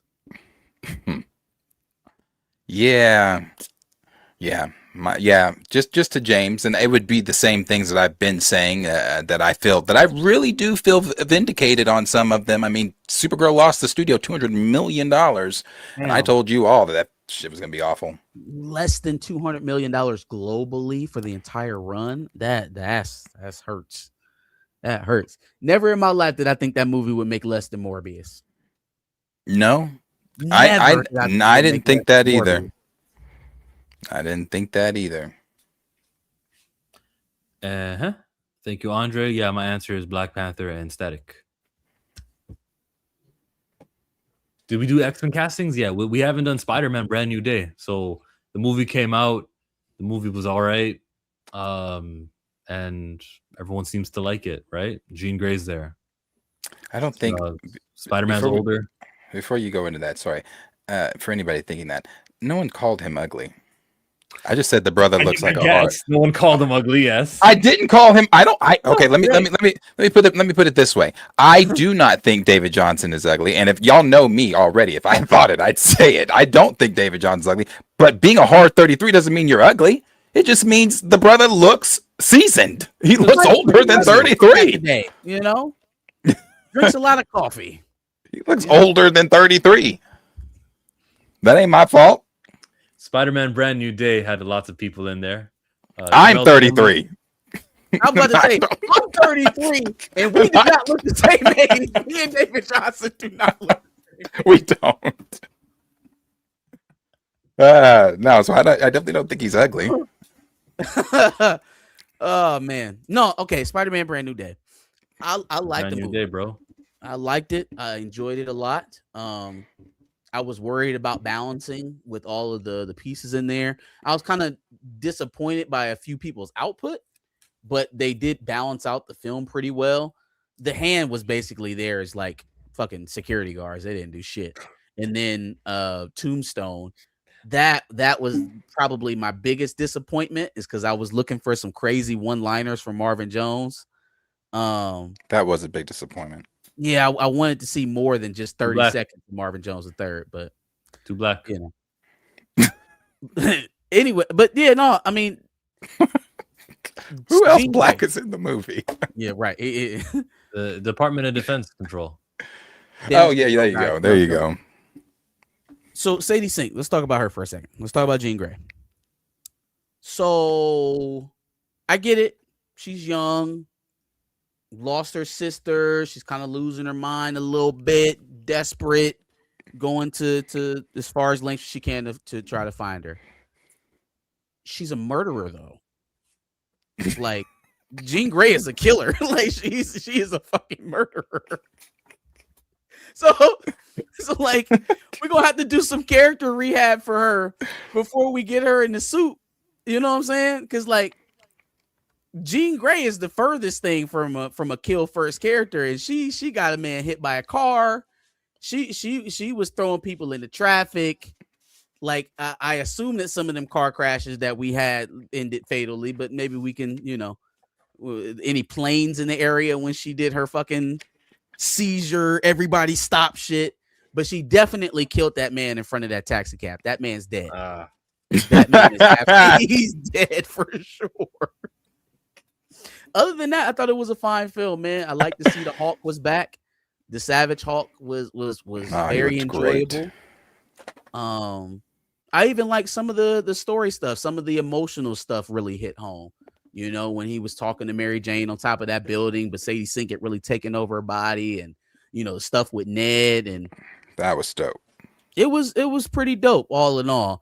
I'm not out on Jean Grey. I'm just a little bit confused about her character right now. I really liked the film a lot. I'll tell you, like I said, like everyone, I saw it in a sold out theater. The scene with MJ and him on the rooftop, and he thought it was MJ. Yeah, they got me so good, and they got my theater so good, because they got me so good at the very beginning when he was talking, because when she was talking to him, I was like, damn, why does she remember? I was like, I don't want her to remember shit. She shouldn't. And then when she turned, the entire theater just audibly was like, oh my, blah, blah, blah. That was a really good scene. Really good scene. So I sniffed that one out. But then to juxtapose it with the final scene with him and Ned at the coffee shop, why the fuck did Ned recognize it then? I don't like that. I What? really Also, No. well, that's my biggest complaint from the movie. I didn't want either of them in it. I wanted to go away from Ned and MJ. I mean, they obviously don't remember him. It's been 4 years. We've skipped 4 years, and he is. I get it. Those are the only people. But he's brother. You ain't met no new friends in 4 years. I get it. He's No, Spider he Man. been all by He's himself. been busy, been by himself, and all that kind of stuff. But like, we could have thrown. And I don't like it also because the way Kevin Feige worded it the other day, Zendaya and Tom need a rest before Spider-Man 5. That means she's coming back. We're never gonna get to Gwen. We're never gonna get to. So it's like I don't want the Ned thing, and I know some people are like, oh, I want him to be Hobgoblin. You want Jacob Batalon to be I don't. I don't. He doesn't give that villain, Jacob Batalon, the actor that plays Ned Leeds. I don't want him to be to be. Hobgoblin. I mean, if they would have went the way that I wanted them to go and cast Giancarlo Esposito as Norman Osborn, and then Ned could have been his nephew, and then he could have been the Hobgoblin to his uncle's Green Goblin. They didn't do all of that, so I don't know. Maybe it can work. Maybe it can help. Yeah, they overall though, I don't have any really complaints from this film. I thought that now the third act, but most of Marvel's third acts are but I didn't care for the final battle scene with the hand. Like I wasn't really too impressed with the whole webbing thing. Yeah. It wasn't really doing it for me. But yeah. the rest of the battle scenes were tremendous. John Bernthal, the Punisher, was 10 Was times great. better in this movie. My God. In his entire special. That special presentation shit, it was some horse shit. I don't know who made it. Throw that shit in the trash. This I didn't feel like I is needed what to. wanted to see. I didn't feel like I was missing on the special presentation when I watched Spider-Man. I thought of none of it when I was watching him as Punisher here. Oh God, no, not at all. Not at all. Only thing I kept thinking was the dynamic between these two is amazing. The back and forth, the way that they allowed the Punisher to still be. Now he obviously wasn't still like hardcore Punisher, but he was still talking about killing people. He still went off on MJ for asking about his family. I'm gonna do it my way. Let me tell you something. all that Let me tell you stuff. something. Like it was great. It was great. He was one of the best parts of the movie. I do not, and I will continue to say this, do not like Mark Ruffalo as the Hulk. But when he finally hulked out, I don't like him as Bruce Banner. When he finally hulked out, that was great. That was great. He was huge. Huge. It was though. I've never seen the Hulk like that. Not in the MCU. He looks great. I hope that it's not like, I don't know when he's coming back, when we're going to see him again. I also didn't like the way they kind of ended that whole fight with him. He just was like, oh, okay. I off. loved it. I loved didn't it. really You like know it. why? Because it was appropriate power scaling. I had a bit of an issue with Spider-Man being able to repel Jean Grey out of his head. I don't know where that came from, even during the mutation. Since when can Peter Parker repel the most powerful telepath on Earth out of his head? But eventually he wasn't able to, and so that that kind of fixed itself. But the thing with the Hulk, He wasn't able to, or he allowed her. well, I think it wouldn't have mattered at the end when she souped up and got everybody. I don't think he would have been able to keep her out at that point, so he just let her. Wasn't it because he's a spider? Like he was turning spiderish, and so like that's not the human mind, and Jean Grey can't do that. Shut up. I had never heard that as a designation that Jean Grey can't control animal minds. I was going to say, can she not? I'm pretty sure she can go. Maybe never she seen can. that as Maybe a she can, but designation. she had to get stronger later in the movie, as she said. That's fine. I'll leave that alone. My point was that I felt like how the fight ended with the Hulk was appropriate because there's no planet where Spider-Man could overwhelm the Hulk, right? They're in close quarters. He has all these civilian lives on the outside that he has to worry about. So like ultimately, yeah, the Hulk would overwhelm Spider-Man. The only way that he would survive if somehow Bruce was able to regain control even for a moment. And that's kind of what happened, right? Instead of continuing that fight to its logical end, I'll just slide off the building and fall, 20 feet to the ground, and then hope I shrink back. Because any other way, everybody else in that building dies, Spider-Man included. Yeah, that's true. Yeah, great movie. They did a great one on that. They did a What great did one on you that. make of the after credit scene? The whole I the didn't like Spider-Man map it. thing. What Didn't did you like think it. it The was trying only to say? the only thing I can think of is either something to do with the whole, and I'm sticking to this because maybe they might be back onto it. At first I had given it up. I'm back on it. The whole Beyond the Spider-Verse thing, Miles Morales, because there was rumors that he was supposed to show up. He's like supposed to be animated in that one. Um, and then the other thing is Secret Wars. Maybe something's happening because he's not in Doomsday, so maybe the formation of Battle World is happening. I've got three theories. One is Miles Morales, like you just said. Miles Morales just experienced an incursion of his own universe. He's him and the Maker are the only two holdovers. He's popping up as a Spider-Man on the tracker app for some reason. That sounds like a comic book. Second theory is that is Tobey Maguire. Tobey Maguire's universe gets exploded and he's the only one that's left over. He pops up. Or it's the formation of Battle World. Doom just created Battle World and transported Spider-Man there. Those are my three theories on what that meant. There's an interview where Tom Holland was asked about Miles, and he's like, I know where Miles Morales will show up. Mm-hmm. He said that for real. He says he knows. So that would just mean Secret Wars. Like, there's going to be a Miles in Secret Wars. Not that he's going to stay, not that he's going to move over to the next universe, but you might see Donald Glover, maybe Shamik Moore. Who the casting will be, we don't know. There's going to be a bunch. If I see Shamik Moore, I might stand up and go take a lap around the theater before I come back. That'd be a nice bone to throw Shamik Moore. Here, you can play him. Just like Channing Tatum played Gambit in Deadpool. Like, here you go. We want you. But see, Channing Tatum fucked around and stick around for Doomsday. See, it was a throwaway until it wasn't. It was a one-time thing until it wasn't. Yeah. Also, the inhibitor chip that he made and the implications that will have for the mutants and later on down the line in the MCU. Also, this whole thing, people have been asking, where's the school? Where's Xavier? I have all those same questions. But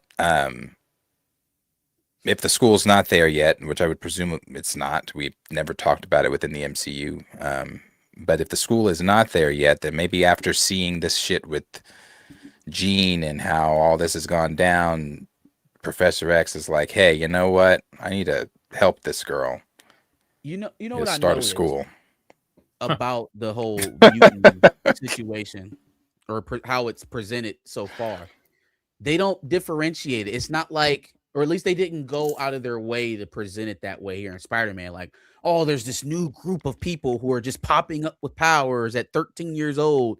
It was more so that, like, number one, it seems like they always knew that they had powers because that's the reason why Jean Grey's mother left her, apparently.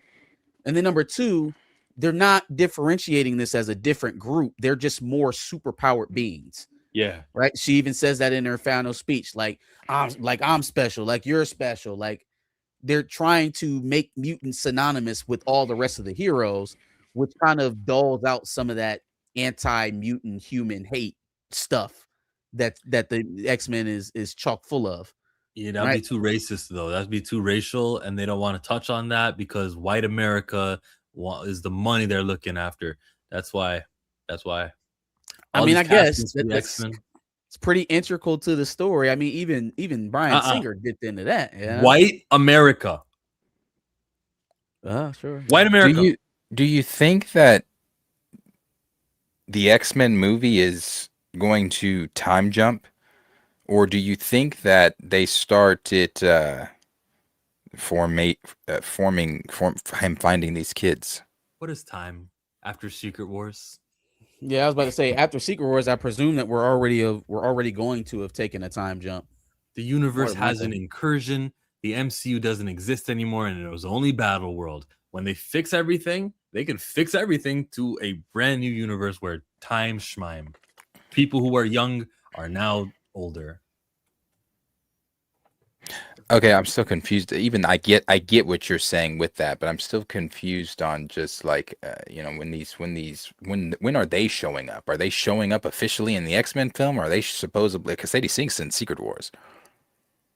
So So in Secret Wars, I think there will be some like mass jumbling of the old and new as like a passing of the baton.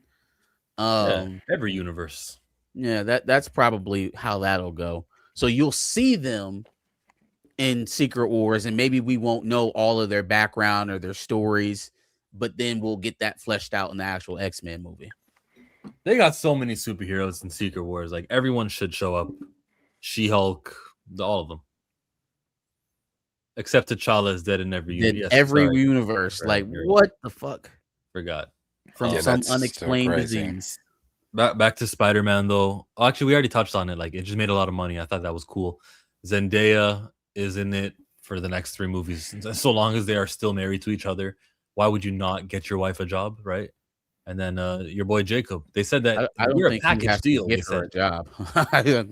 It's more likely that she would be getting him a job than how much money she made.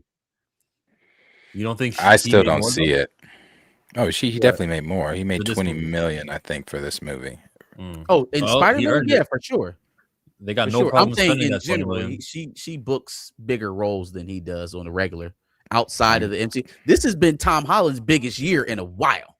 He had the Odyssey. He's got Spider-Man out this year, but outside of Spider-Man in years past, it hasn't really gone like this for Tom Holland. Well, it's going to drop again, and I'm not trying to, say Tom Holland or anything negative about Tom Holland. I love Tom Holland, but it's going to drop again because anytime that Tom Holland does anything outside of the MCU and Spider-Man, now the Odyssey, I can't give that to Tom. I can't give that to Tom because just for me, I know Torian was telling us that day that he came on, like when he saw the Odyssey, that he thought that Tom might get an Oscar from this, and something. I don't see it. that scene with Anne Hathaway, man, she gave everything, and he just gave nothing. Nothing, but not just in that scene. I just really didn't get anything from him in that. Jay, I know we're gonna have to talk about it, but. Yeah, unfortunately, it is out. The official trailer for Jonathan Majors' movie, the Daily Wire movie. Oh, is that the movie with Ben Shapiro? Yes, unfortunately. Oh, Jonathan. Oh. But yeah. The inhibitor chip, though, it's gonna fuck not only Peter, because the mutant's going to hate his ass. And that might cause the whole Avengers versus X-Men thing. Oh, because of the collar things. Because of the inhibitor? Yeah, for sure. Yeah, that's going to... they're going to hate him. Especially the ones, like the Brotherhood that don't give a fuck. That ain't on Charles's holy moral mission. Yeah. They're going to be like, you made this shit? What was interesting is that that DDC decided to write Peter, even knowing what he knows coming off of Civil War, right? Like the idea of working with this government entity in lockstep as a superhero has already been kind of disproven, or at very least shown the weaknesses or the way that this could go wrong, from SHIELD to the Sokovia Accords, all of that shit. And so him walking head first into damage control, being a good little boy. Yeah, no, I'll go get her for you. I'll bring her back. Whatever you say, Mr. Tillman. You know what I'm saying? I was like, you would think that you didn't just go through all of this stuff. Like you didn't see it play out for yourself. I know. Where was the damage control guy from the movie prior? Remember him? He was a Skrull. I'm telling y'all. Well, I don't know that for sure, but I think he is. You think he's a Skrull? I think they let the Skrull shit go. They don't care. They didn't plan the Skrull thing. You know what? You're right. Let me rephrase that. During No Way Home, I thought he was a Skrull, but that's when shit kind of still made sense. Yeah, so I thought that he would be a little bit more skeptical of what all was of his that. name? How the last time he was with the entity like that, it would play. Yeah, Cleary. That was it. Cleary. Agent Cleary. That was. I also think that they dampened down his character a little bit in terms of they changed it. Instead of him hating the mutants or like having this fear of being replaced, he was in Wonder Man. He was. Yes. Now I know. Yes, I he forgot. showed up. He did show up in Wonder Man. He was. He Maybe- was. Maybe Instead they of wasted. him having this hatred for mutants, he seeks to exploit them, which again changes the dynamic. He's not going to be preaching, "Hey, we need to eradicate these individuals.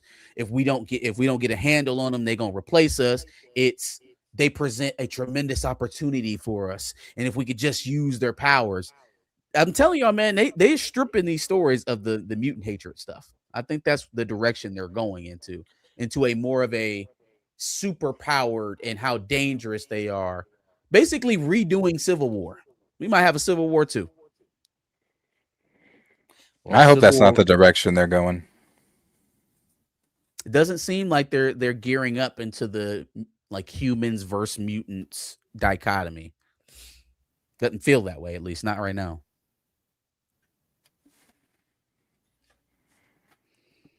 Let's read some super chats that came in. So Got a handful of stacks, better grab an umbrella. I make it right. I make it rain on them hoes. Vaseline based. I make it rain Would y'all date a small person? Someone like 4'3"? How tall is 4'3"? That's pretty short. That's I small. don't think I'd be attracted to a 4'3".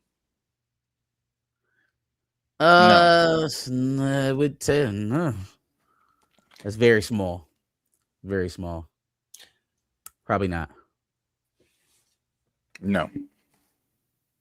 Okay, thank you for the question. I just keep elevating, no losses, just upgrading my lessons, made blessings. I turn that into money. Arthur with the 2. Y'all making fun of DJ Dwayne Johnson? David Johnson. David Johnson. Oh, David Johnson. Is he already When he can take DJ your right now? girl. What are you trying to do, Arthur? Hey, Arthur. You take your girl. Yeah, that doubt it, but You'll take you your know, 4'3" maybe girl.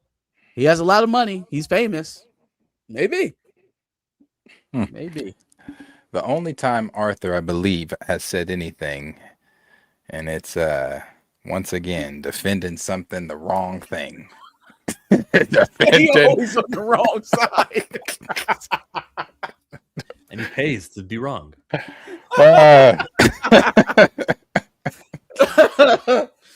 Oh yeah, man. Hey, listen, you would see the crash out of all crash outs if that individual took my girl, for sure.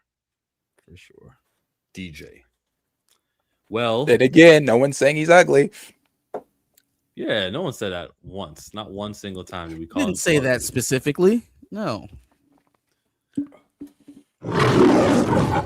MGM's got this one movie. It's called Your Mother, Your Mother.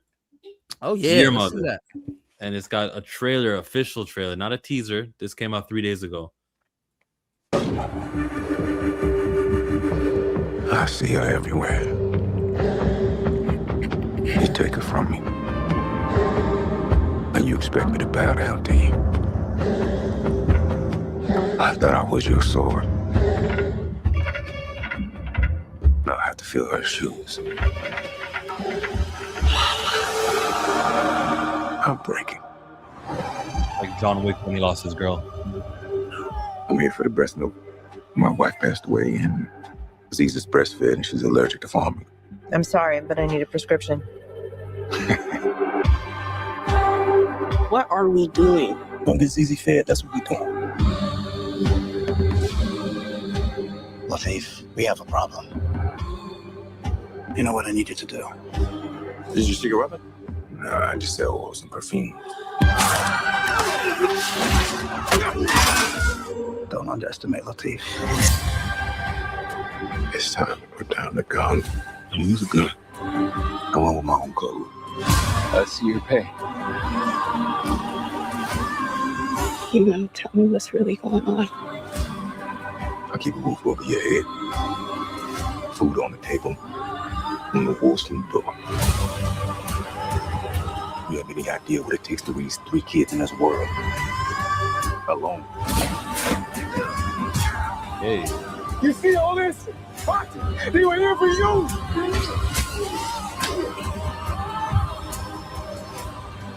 You only need to be one thing.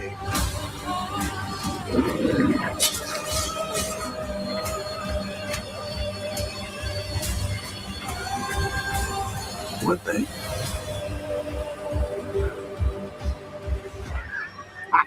What thing? Those flashbacks with his woman, though. She looks pretty. I want this. I want to see this really bad. Yeah, I want looks to see good. this really bad. We got a capable father, but he is turning to a lot of violence at the same time. Not my ideal representation, but yeah, let's see what they got. Man, he had to. This is defense. Yeah. I'm claiming it. All of that is defense. He ain't doing it because he want to. Okay. He looking for breast milk. He trying to get some breast milk. Yeah. Because that woman literally just said, "My daughter's allergic. I need a prescription." Bitch, a prescription. My daughter's hungry. Yeah, no, you got to do what you got to do. Tiffany Haddish. Y'all seen Tiffany Haddish in this movie? I hope not. I hope not. This is probably like the climax of the movie. He's got to kill like somebody who's upstairs, and he just crashes the party. That's that Blade training. Yeah, right. Decent. What was the budget on this too? Like, how much do they really need to make money? He could succeed. All of this looks practical. I saw very little effects, if all. Got to be around maybe less than 100 million. I say less than 100 million from what we've seen just now. Not everyone's a pacifist. Chill. You got soldiers out here too. LOL. Okay. He got neon tied up. Oh, the streamer. They got him Neon. That's hilarious. Tiffany Boone from The Shy. This movie looks like we got fans. It does look good. I think I know he's gonna do a lot of a lot of press for this, and then he's gonna be like talking about Blade and stuff. So that's always helpful. You get that Marvel movie. You know, what you mean if they ask him about Blade? Yeah, they'll ask him about Blade. They'll want to talk to him just because of Blade. Yeah, but can't? Well, you're talking about for the press junket for this? Yeah, people will want to talk to Mahershala Ali about lots of things, and one of them will be, "Hey, whatever happened to Blade, hey?" But can't he not tell his publicist or whoever's in charge of that before he sits down, "Hey, don't have them ask me shit else about Marvel"? I wouldn't want ask to. all they want, but you know what people want to hear. You know that somebody gonna find a way to ask him about Blade. Well, like maybe all you want. Maybe the interview doesn't happen without the Blade thing, where you get to have your big topic, and then the guy who's doing the interview gets to put on the title or on the headline, Mahershala Ali said this about Blade. So he wants it, they want it, everyone wins. Because you're just shitting on Marvel, really. You're not hurting yourself. It's not your fault. I think it's too big of a story at the moment, with not only with him and Bassem Tariq over there doing the project, but for the fact that Kevin Feige spoke about it first. Right? Kevin Feige said something about it while they were preparing for SDCC. So then that prompts a response from Mahershala Ali. Maybe if they both stay mum on it, maybe that'll be the end of it. You know, they both said their piece. Kevin Feige's a loser. Mahershala said he got better things to do. Maybe that'll be the end. But I do know it'll be something that people will continue to ask him about, probably into this project, maybe even beyond, just depending on how, you know, the rest of if they recast somebody as Blade, this will come up as a subject for him again. Right? Yeah, like the fact that he came out on the stage and was announced as Blade in 2019 will be something that follows him as well. Yup. What are these kids here? Do these kids play like Miles Morales or something? No. I gave two strong options for Miles Morales the other day. Young Michael and the boy Young from Michael. Yes, Young Michael. Giuliano Valdi. The boy that played Young Michael. And Michael. Oh, the and movie. Michael. Oh, got you. Okay. And then the boy that played in, even though he's not, this is the only thing for him, he's not Afro-Latino, but the boy that played in It, the series. Oh, but not he's this kid. young. He's like 10 Maybe or he's 11. Virgil Hawkins. He's 12. He's 12. Miles is He's young 13. as shit. Miles is Man, quit 13 playing, man. Get canonically. Miles Canton, man. Quit playing to get Miles Canton, man. Let's stop playing around. Go get Miles Canton. Who? Go Man, get if Miles Canton. y'all bring a grown ass nigga in here to play Miles, I'm gonna be Man, so fuck mad. No. You don't think Sam? So you look at Sammy, you can't tell me that he can play like a 16, 17-year-old Miles. Miles Canton? Yeah. Hell no. That he's not convincing as like a 17-year-old. No. Man, y'all hating on Miles Canton, man. No. And he's got an odd shaped melon head. He can't be Miles. Hey, Yeah. that's me. Hey, I left the aesthetic stuff alone. Now Darius bringing it back up. He the one talking about head shapes and stuff. What do you think Mahershala's son in this movie did to get that look? Like, what did he do wrong? Did he sneak out at night? No, she's probably mad because they're bouncing around the city running, and he's been lying to them about why they're doing it. So she's probably the oldest, and she wants to know why. Tina, how tall are you? You probably that 4'3". But I've seen Tina's TikToks. I've seen her step back in front of the camera. Tina's a shorty. Oh, No. I thought you were about to tell me she was tall. No. Tina, tired of short people. Tina, can you get your shoes still in the kids section? I'd be jealous of y'all that can do that. I'm asking. I'd be jealous of y'all that can. I get the good prices. He said you'd be at Kids Foot Locker. Oh man, that's hilarious. Jay said that he was with a white girl. That was it. Who was with a white girl? Who we talking about? The son of this character, Mahershala's son. He was with a white girl. That's why he's so disappointed in him. Oh, probably not, but that's funny. Let's do the super that came in.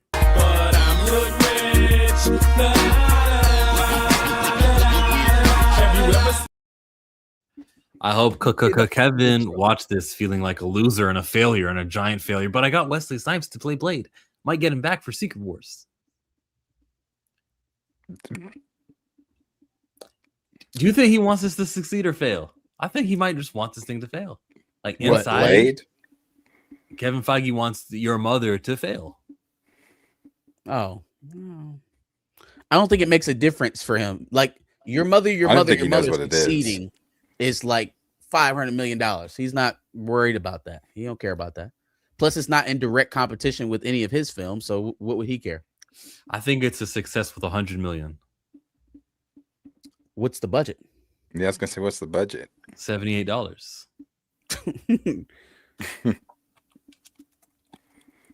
That's how much Supergirl made. Kevin don't care about this. He don't watch black films. Hey, facts. I don't know. The first page of Google doesn't say what the budget is. Okay, maybe it hasn't posted yet.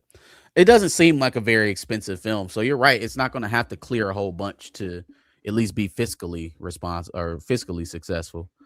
But I don't think he's looking at it from the standpoint of like it doesn't affect him. Like if the film does exceedingly well, it's not going to make him look any worse. He already looks as bad as he's going to look now with letting Mahershala walk. So, Yup. So let's go over to the world of video games, okay? Because this is trash. Elden Ring got a new not Elden Ring. God of War. Trash. Yeah, we got a casting from God of War. Dave Bautista. He's not him. They haven't decided. They're in talks with him right now. But I mean, it seems like that's the direction they want to go. In the talks.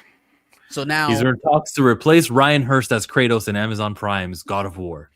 End the talks. Now, if we do this, we have to throw the Norse story away. We have to go back to Sparta. Like we have to start in Sparta. They're definitely not doing that one. What's this brown dude doing in Asgard? What's that?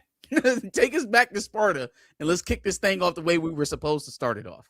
if we go with Batista. I still think, I would give Christopher Priest a call, man. I would just call I him. would. They wanna need do to. it?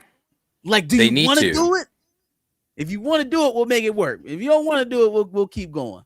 They need to call him as of yesterday, because the biggest thing is the voice. Dave Bautista's not coming here sounding like Kratos from Greek mythology or Norse mythology. He's not sounding like Kratos.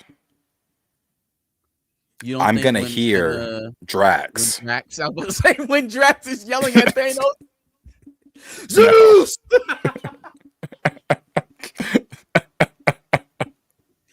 Your son's return. Your son.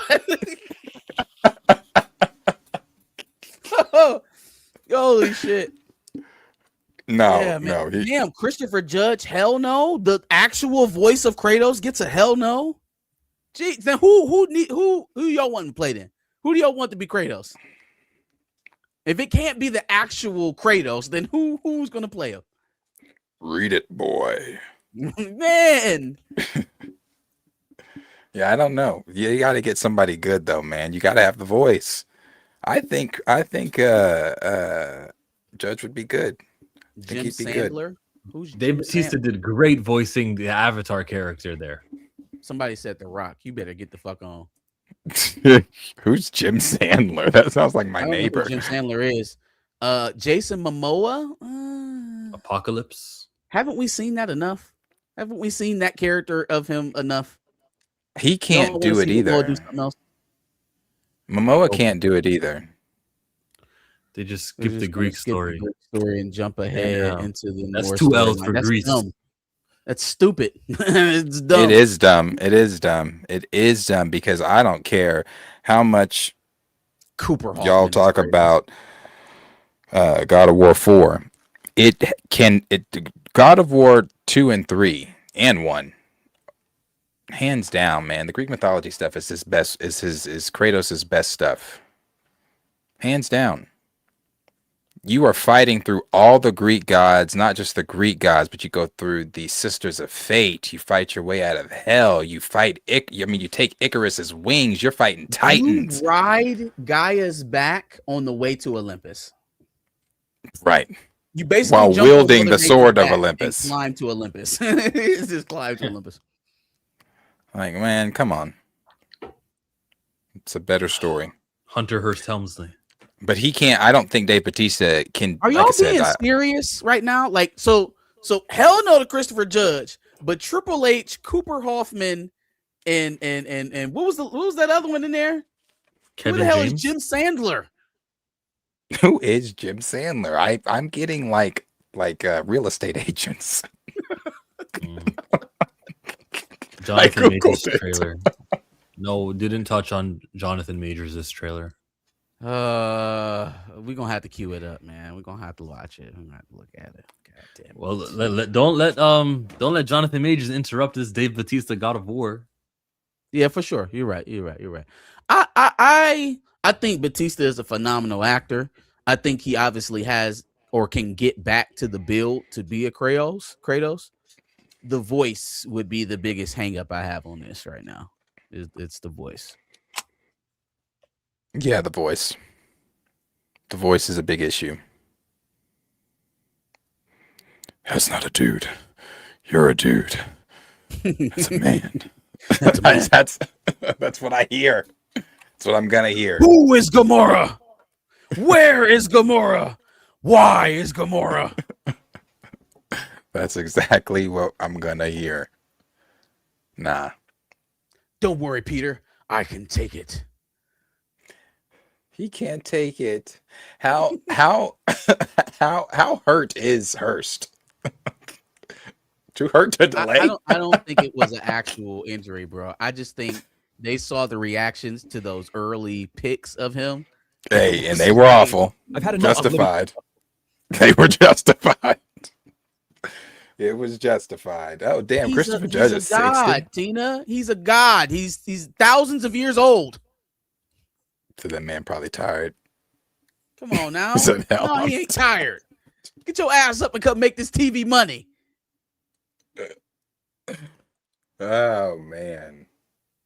I The guy feel who like played the this is no, because they're the Mount. No. Game of Thrones. Yeah, no. The Mountain. That's the Hound's brother. I seen somebody say the Braun Strowman. Who? What you think about Braun Strowman as Kratos? Chill. No. Wrestlers can wrestle. They can't act. Except Even Batista. John Cena. Except Dave Batista. She's an actor now. Cena got better. Yeah, Cena got No. better. I just looked up the Strawman person. No. Not Braun Absolutely Strowman either. Absolutely not. Maybe one of the Cyclopses, but not. Not. Hey, what is wrong with y'all? Christopher Judge trying to play Kratos would be hilarious. Fam, who? He is. So when y'all play the games, y'all be like, man, this nigga in this voice, this ain't Kratos. This ain't Kratos. Like, what? The only reason why y'all have an idea of what Kratos sounds like, should act like, should be like, personality and all, is because of Christopher Judge. What is so laughable about this man working out a little bit, maybe adding some CGI, and having him voice it the way that he's voiced it in the game for the franchise you love, presumably? Yeah, right. Just like Maui on The Rock. She'll show that. Ooh. That's a good point. That was a good point. In the private chat. But The Rock's Maui in live action was soulless. It was actually worse than the cartoon. I don't think we would get that from Christopher Judge. Why you say nothing? So this is that scene from the trailer. Oh yeah, this is from the actual. It's a trailer. 60-minute video. Which part? No, don't. Just him talking. Don't play the whole Because thing. I'm not It's just like him talking. I know I was never what you wanted. But after all this, I thought maybe things were different.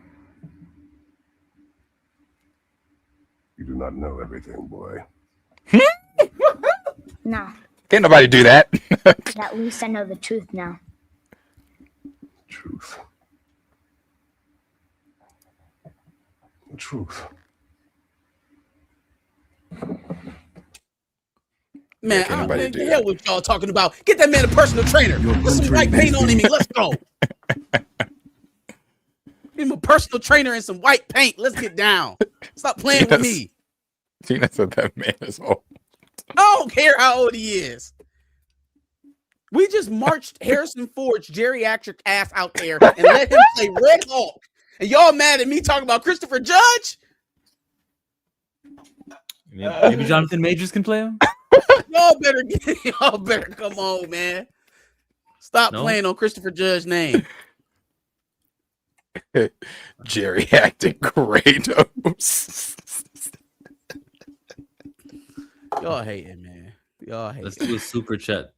I've been boozy since I left. I ain't changing for a check. Tell my mind I ain't forget. Oh, this is the one. Vote for Peter Dinklage as a strong stunt double. Sure. Oh, for David Johnson? I guess. Majors can't do it either, though. And this is, again, I'm not like I just, his nose, he can't do it. He doesn't have Kratos' nose. Who? Majors. Oh, he doesn't have he doesn't have a Kratos nose. Now, Kratos is black. We all agree to that. Is Kratos not black? I thought Kratos was black. I don't know. I when we were doing the Greek mythology thing, I always thought he was black, but then he had a white child, like a white redheaded child. So I think they were trying to retcon that in the Norse trilogy. He said Major's got the nose. You got to blow off the Egyptian statue. Let's go to Majors' movie. Run, hide, fight, infidels. Your country is beneath contempt. We who love and serve Allah fought back against the Americans and the Zionists from the scourge of secularism and the lands of unbelief.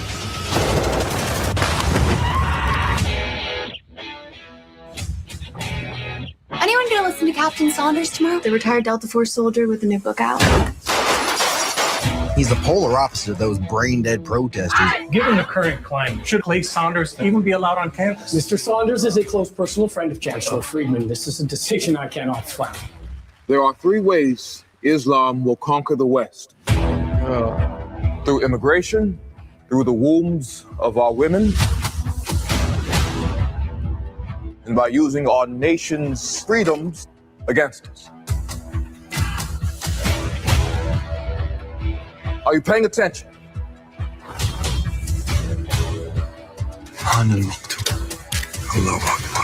Listen carefully. The great Satan America will fall.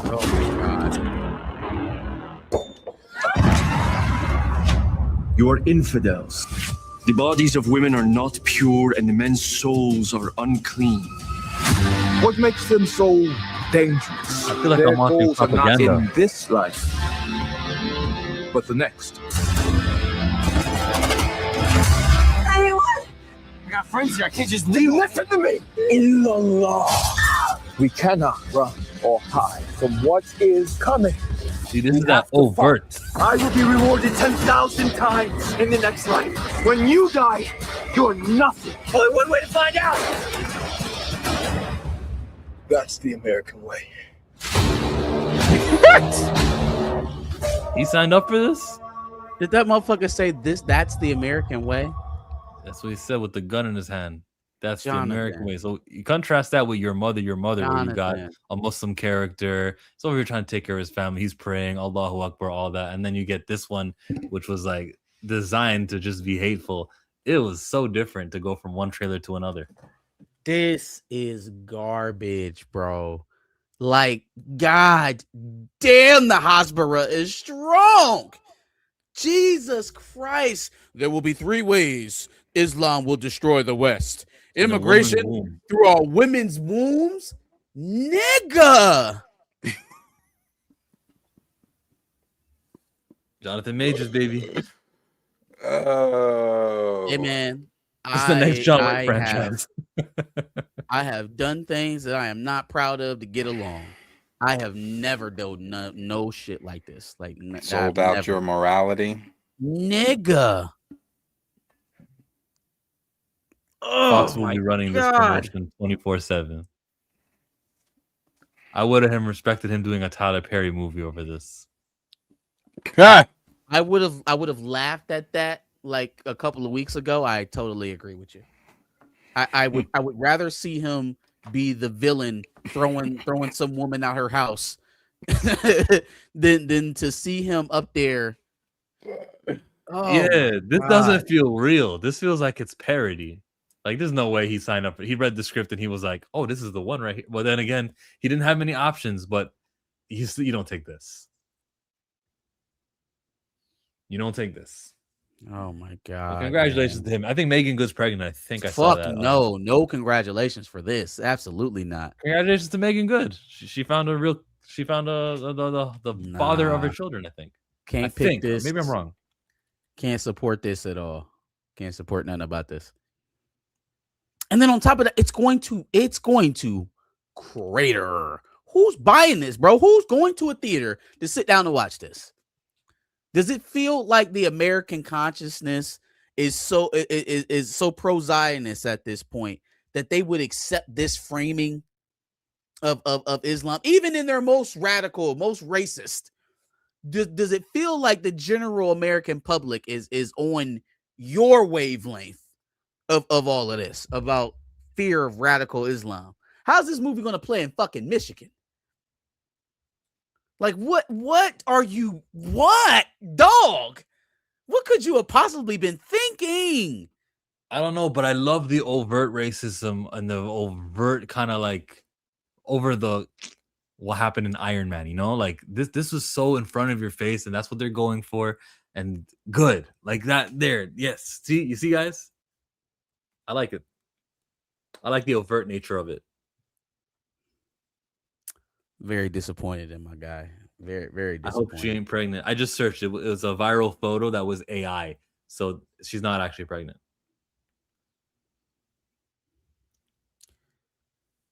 Palestine badass movie. like, bro, what the fuck? All you women dressing the way you dress. He's like, they're going to infiltrate us through our woman's wombs. Like, God damn, David Duke.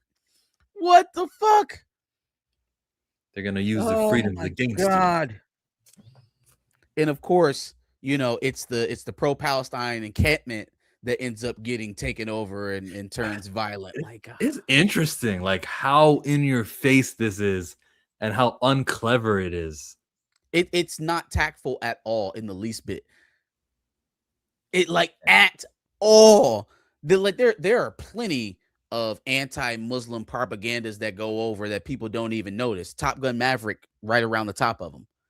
If you want to have some reasoning as to why people were so gung-ho to go over and bomb Iran, why they thought that was a good idea, it's probably because they watched Top Gun Maverick 3 years ago. Okay?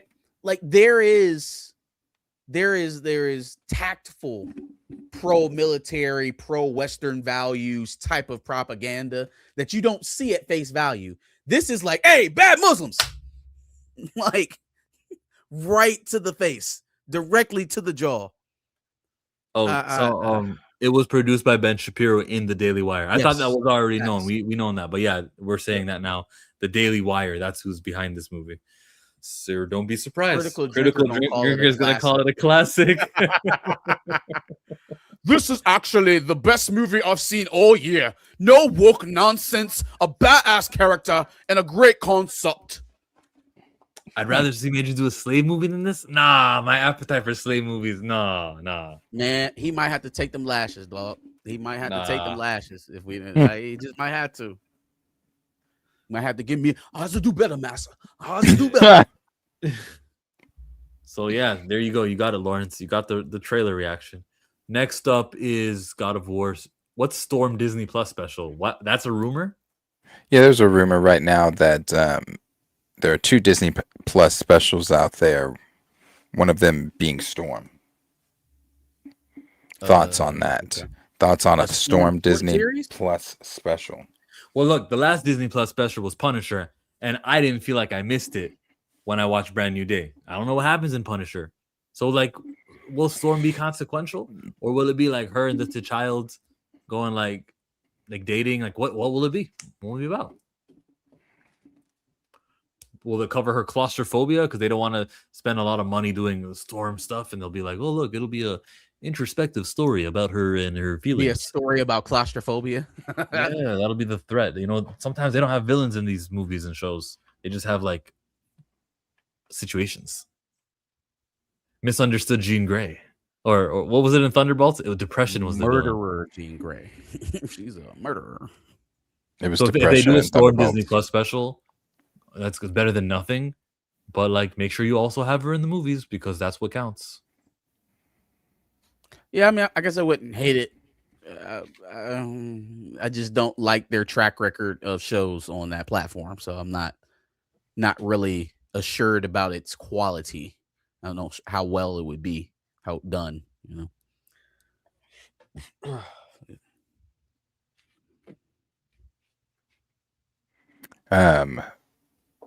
Yeah, I don't know. I feel like no. I feel like she doesn't need a special because the whole idea as of late has been trying to, I guess, stay away from Disney Plus, and now we're going back to Disney Plus. I understand it's not a series, but it's still that draw to Disney Plus, which there isn't one. Even if you do put Storm the headline of a special, I don't think that really is going to be that great for her. I hope there's not a mishandling of Storm, honestly. We're mishandling it currently by giving Coogler autonomy over her, but I hope that they don't fuck her up before they start it. 2 out of 4 for special presentations. So we have the Punisher special, Werewolf by Night. What else? The holiday one with James Gunn. The Guardians. I actually like that. I thought it was all right. It didn't mean shit. It didn't do anything for the MCU, but it was enjoyable, I guess. And the 4th? The 4th, I'm thinking. Echo. Groot? Is there a fourth special? Yeah.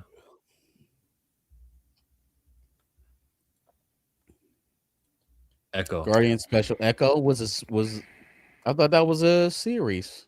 Echo was a They called special. that a special presentation. Well, she was special needs. That was chill.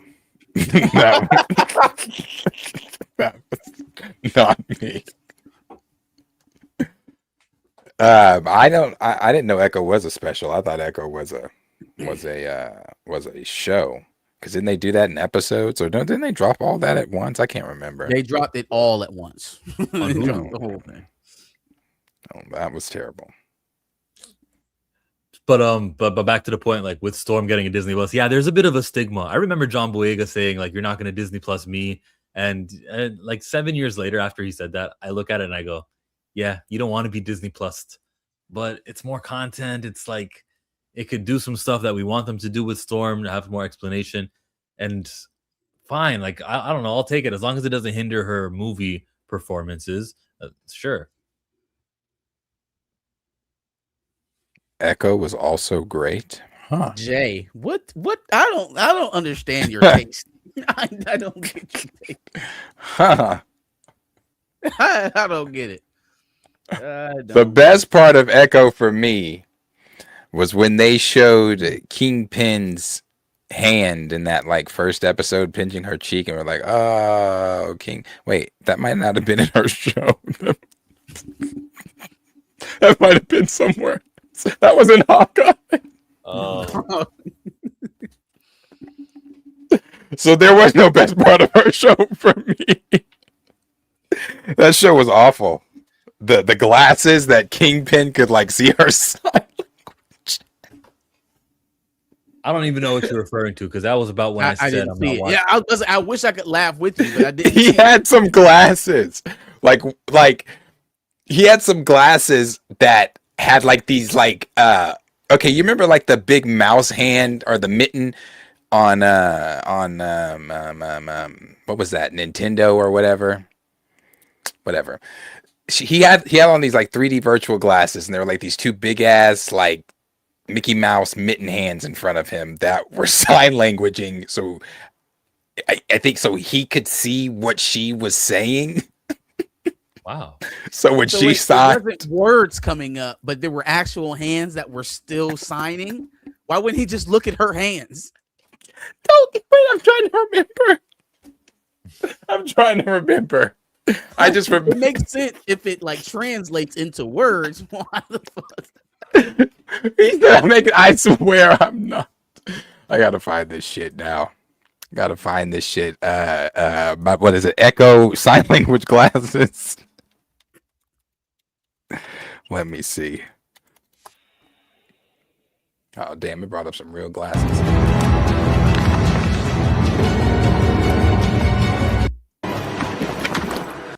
Can we please they were contact lenses. A gift. Oh, so they were doing it for him to translate his words back. Yeah. Okay. I couldn't remember. So he can I thought it was important that we could. No, everything he says, a fake hand just appears. Hey, right, he's but the when mayor. she's signing back, he understands. Oh, that I don't know. So I can understand it. I can read it, but I can't do it back. Anywho. Is he wearing an earpiece also? I don't know. He's the mayor. He's busy. Okay. He wasn't the mayor in this, was he? He wasn't the mayor yet. You think they're gonna make a commentary on Zoran Mamdani when they do season 3 of Daredevil? Maybe. I don't know. Yeah, see, they're gonna do something He's covert. left leaning. Yeah, the show definitely took some interesting directions in Echo. Uh-huh. Super chat came in.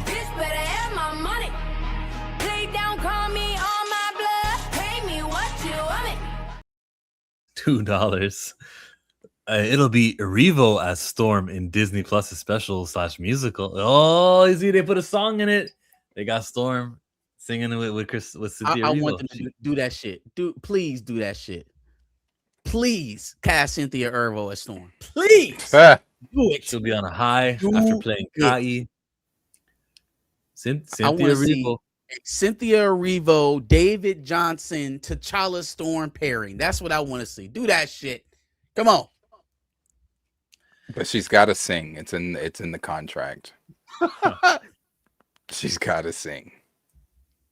So Yep. No, Antonio, let them do that shit. Let them do that shit. Cynthia and David Johnson right there next to each other. Short king and queens. Let's do it. $1.8 billion right there. Yep, Black Panther musical, like Lawrence Report said, it'd work. Do that So shit. you guys want to do Xmen97, or you want to touch on House of Dragon? How you want to close this out? Oh, I'm hating both. So wherever you want to go, It's up to you. Pick. I don't care. I'm like not watching any of these two shows. I would though if you guys told me Xmen97 is the bee's knees. Chill, come check it out. Yeah, I'll be right there. But I'm not because I don't care. It's just the knees. Season 1. You can watch season, like season 1 with that expectation. But maybe one day I'll binge it all because it's still X-Men from when I was younger. It's still the same thing. Like it's the continuity continuing, so I can still like it. Season 2 is not. It's not that it's bad. There's just a lot more. There's a lot more filler, and I think the dialogue this season has taken a hit severely. Oh, like I can't really remember outside of the first 2 episodes any lines of note that really stuck out to me, and that was a constant thing last season. Like we were always talking about some type of one-liner or some epic monologue or speech or something like that. It that hasn't really carried over to this season. And then also we complained that Storm, she took her little time off where she lost her powers and then she regained them. She was out there with Forge or whatever, trying to get her shit back. And then she was, she came back a pacifist. Like that was our complaint last year. And so to fix all of that, they just decided to park her ass in a closet for the entire season. Like she just hasn't been around doing much of anything. They pulled Bishop out the drawer to go flirt with Polaris and then putting right back in there. So that part has only gotten worse for those characters. I don't even think we've seen Roberto this season. Is Roberto even here? He's here. I would say him and Bishop are definitely have gotten way more screen time than Storm.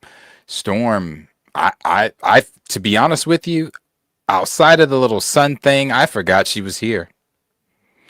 I forgot she was here because they have made it to where she's just forgettable. But everybody online talking about something's missing. I just can't put my finger on it. Well, let me guide your finger to Bo DeMeo because that's what's missing. That's what's missing. Bo is missing. Bo is missing. He said, let me guide my finger to Bo DeMeo. You said it. I heard it. Yeah. I'm not. I'm definitely not one that you guys know that really cares for Bo like that. But I think that, as I've always said, his writing you don't like it? Phenomenal. Oh, I thought you were a big Bo. I thought it was Bo. Gotta go Bo. No, that's your hero. He's not mine. Oh, that's my hero. That's my hero. That's your hero. He's not mine. But I do think that he's a phenomenal writer. I think he understands these characters, some of them, the white ones, and the black ones when he's wearing that black hat. But I think that, having him not there, because the 2 episodes from this season, episodes 3 and 4, were the only episodes people were talking about. After those episodes, no one's talking about it. It's not on my timeline. I don't see anybody talking about Xmen97. Only thing I see people talking about Xmen97 in regards to is like Marvel pages sharing clips from it. It's not like individual.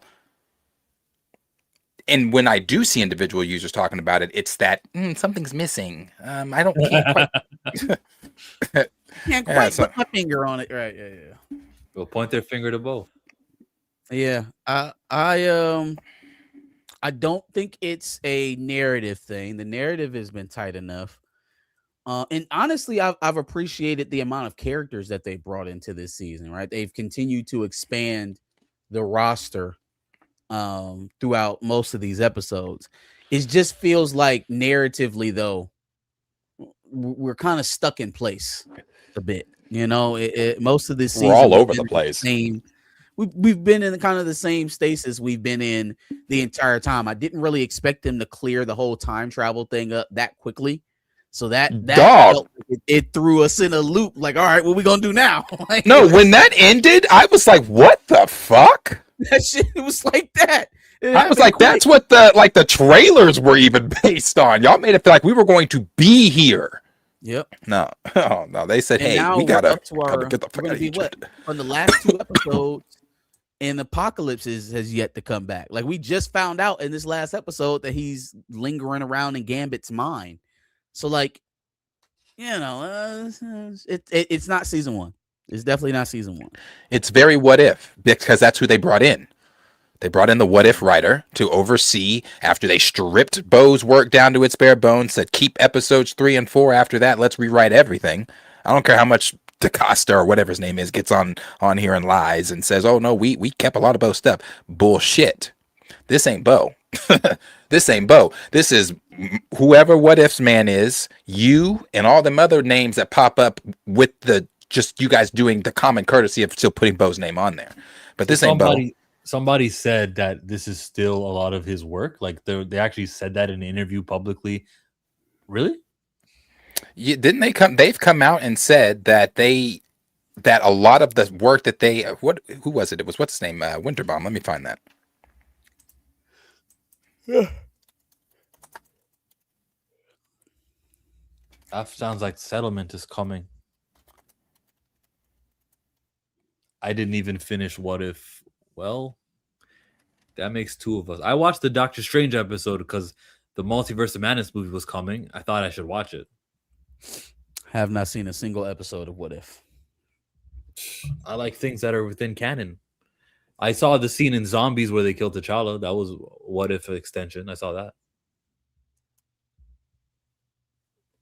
And I saw the trailer where Blade was just slicing people up. That was cool. It was like Ghost. He was fighting Ghost, remember? And Blade was just so good. That's my What If experience. Didn't What If kill T'Challa, or was that Marvel Zombies? Yeah, it was Zombies.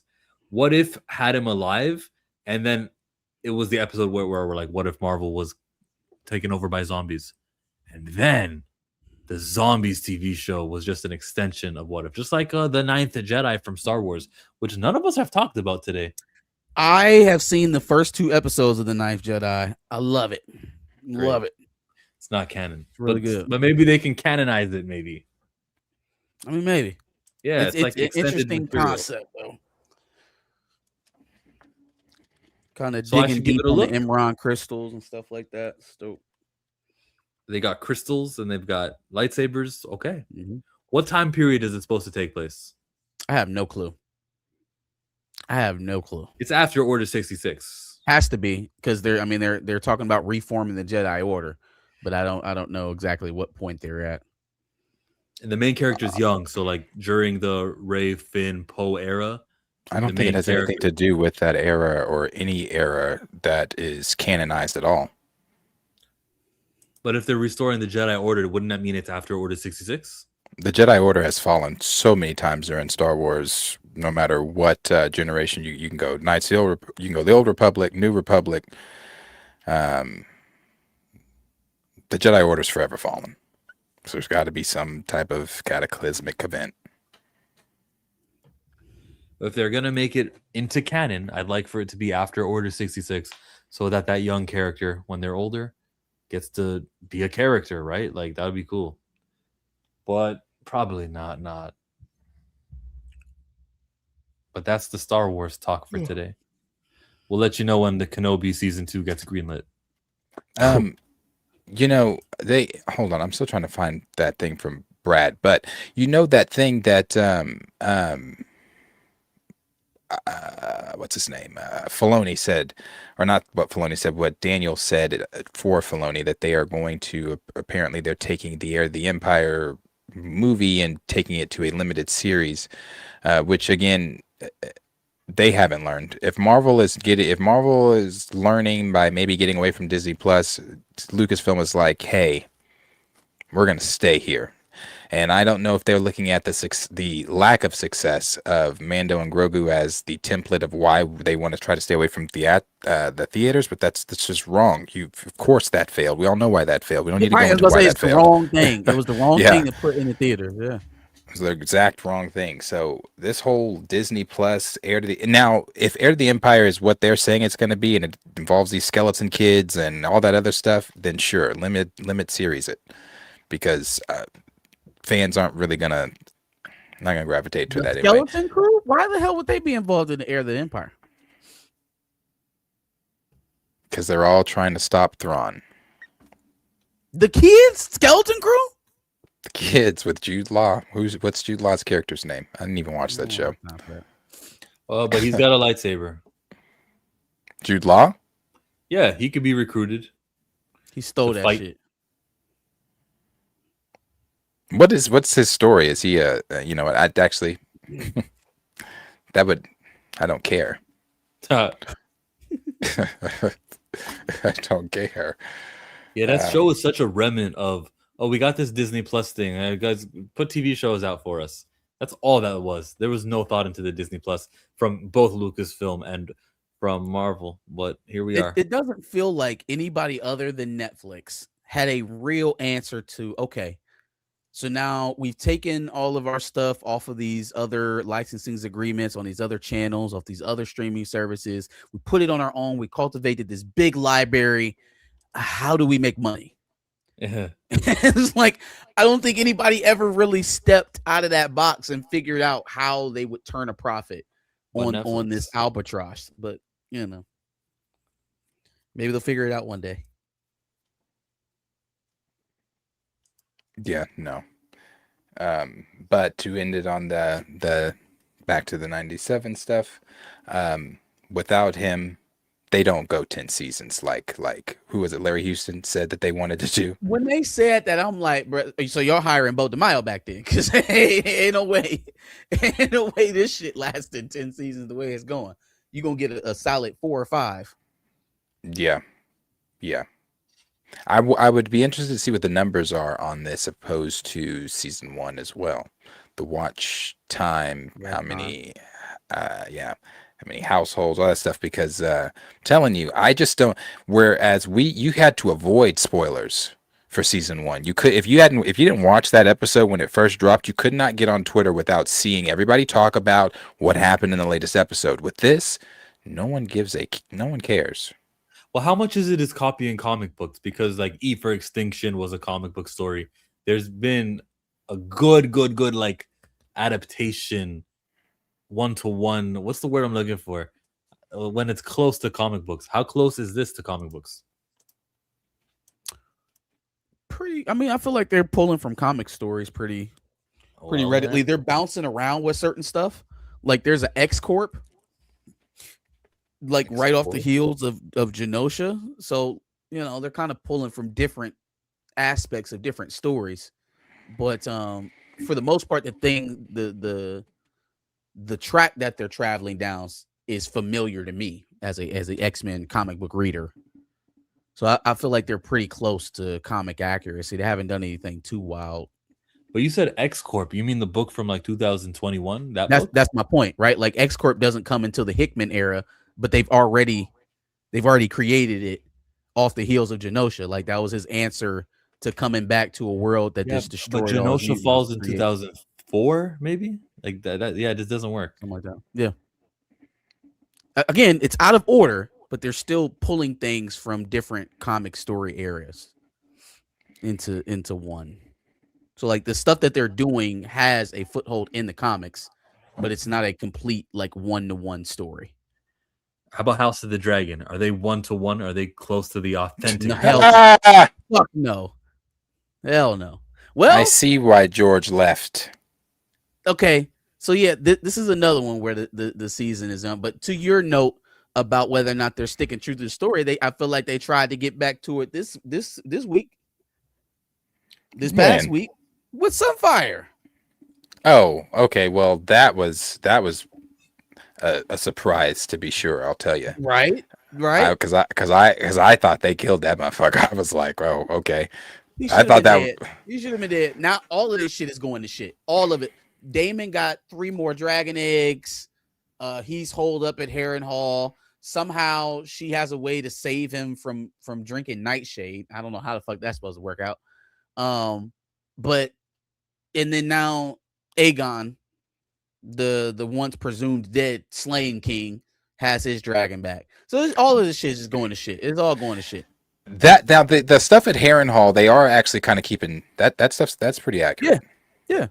That's what I'm saying. This episode, they got a little bit closer back to the shit. Yeah. This episode, the Harrenhal stuff, the Sunfire stuff, that was probably my favorite part. But why does Melisandre have more fucking screen time than Aegon? I'm kind of getting tired of her as a character. I've been tired of her as a character. Tired of her as a character. She reminds me of Littlefinger. She reminds me of Littlefinger, only she tries to pretend like Littlefinger knew he was a motherfucker. He knew he didn't come from shit, and he had to scratch and claw to get any bit of respect that he was able to command, even as the runner of the brothel or the master of coin. Melisandre thinks that she's like representing the little people by playing around with Rhaenyra, by like trying to keep her from having sex with her husband. Somehow she's doing the bidding of the people. She's convincing herself that she's more needed than she actually is. And they're forcing that every sex scene, and not that they've had many, they've only had 2, but forcing them. And I'm just like, why is this even happening? Why is this even relevant right now? Who knows, bro? Rhaenyra is a shit ruler. And the chair has already cut her and said, bitch, you're unworthy. So she's a shit ruler. She's like, outside of me not liking the show, the stuff that I've paid attention to, because I'll be honest with you, I do not like this season. I like the first few episodes were great. I was like, yeah, we're in it. But it's kind of like season 2. First few episodes were good, but then we started taking this nosedive, and I feel like why do we slow down? Like, are you ever going to tell a season where it's like pedal to the metal, the full go the whole way? Yeah, these slow plotting parts in the middle of these seasons are kind of killing it for me. Where like nothing's happening. Yeah, and like I said, I'm starting to see why George walked. I'm starting to see why he walked, because they have changed a lot of his story. The whole thing with Rhaenyra and like the dragons fighting in this last episode, with Rhaenyra seeing that Daemon has been hiding Rhaena. Yeah, Rhaena. We really didn't even get I was expecting, I was kind of expecting her to tell Cyrax, Dracarys, but we didn't get, there was really no resolve from that. Let me ask something with Sheep Stealer. They couldn't train Rhaena to ride Sheep Stealer. Like they can't train her. The answer is to kill the fucking dragon in the middle of a dragon war.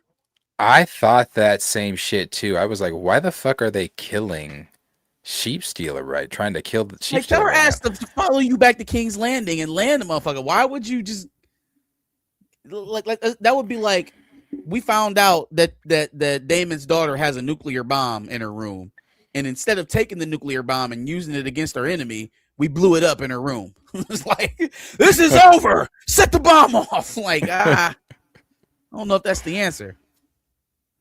Yeah. I was confused during that whole, especially when he said Caraxes kill him. I was like, oh, what the fuck? Wild dragons can't be tamed. They keep saying that. First of all, they say a lot of things about these dragons that ain't fucking true. But the second thing is they say a bunch of shit about these dragons that ain't fucking true. They say that, but he accepted a rider. He accepted a rider.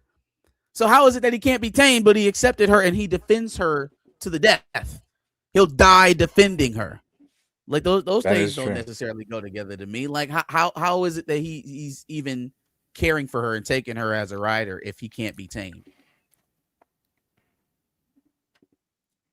That's true. Yeah, no, I think the slowed pace is kind of hurting it. I love to see Christian Cole get killed. That was great. That was awesome. Yeah, that was great.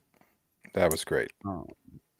Yeah, you see some people flipping sides. I think we kind of knew from the time that Off took that dragon that he wasn't gonna be down. Like it just wasn't gonna work out for him. I'm interested to see what's going to happen with Adam and his brother. Now that they both want to date they auntie or their cousin, their niece. That's what it would be. Their niece. They both want to date their niece. Like I don't understand it. So the only one who don't want to be married to they sibling or they family member is Helena, the one who's losing her mind. She's like, why am I here? Like, didn't nobody else want to marry me? Why did I marry my brother? She the only one asking the real questions. Why are we all around here fucking our family members? Why everybody having sex with their sister, cousin, auntie? And then Alice appearing to Xmen as Allison. I almost threw up, bro. Yeah, I was like, what is going on? Because I thought that was really Allison at first. I was like, what is going on? Yuck. Like, is this how she's going to kill him? She's going to stab him while he's doing the do? Gross. It was. It was. They didn't cut Lord Corliss's finger off. Yeah. Yeah, but they've just changed a lot. I mean, the stuff even with Darren, the stuff that Orman's doing. I mean, we'll see. There's one more episode, right? This last episode is this week. Yeah, the finale. This the season finale? I'm pretty sure. Man, we've been in Tumbleton for 4 episodes. We ain't did shit. Butcher's Bowl lasted 30 seconds. We haven't done anything this season. Yeah, I think that trailer they gave. Season? Yep. Did we even have enough time to make it through the generations of loss that this bout goes through? Or are we just gonna take a giant time jump and just end it? Well, they do time jumps. I mean, they're gonna have to, because this spans out for years. There's a bunch of people that die, families decimated. And the pace that they're currently going at in this season, they don't have enough time to finish this shit up. Have you seen Have you seen the finale trailer? Mm-mm. Here, play that, Chill. It's in the private chat. Season 4 is expected to play in 2028. Holy moly! Yeah, you gotta wait 2 years. See, these dishes are still dirty. You need a detergent that cleans your dishes and your filter.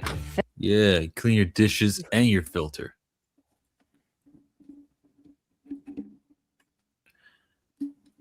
Cascade. News of Aegon's return has set the Queen on a dark path. You have an absolute power within your grasp. You have only to wield it. He and Roxton have some secret plot afoot. He has kept it even from me. Are you still prepared to die for our Queen? Can't fucking wait. Our father would hate you for this. 2 paths diverge before you. Whether you live or die today, Victory you will be remembered in the histories. or a mountain of dead high towers.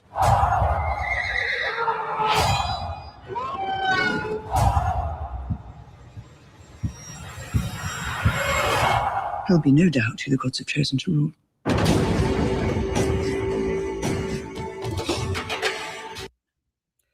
They've been talking a lot about her descent into tyranny and blah blah blah blah blah, all that shit.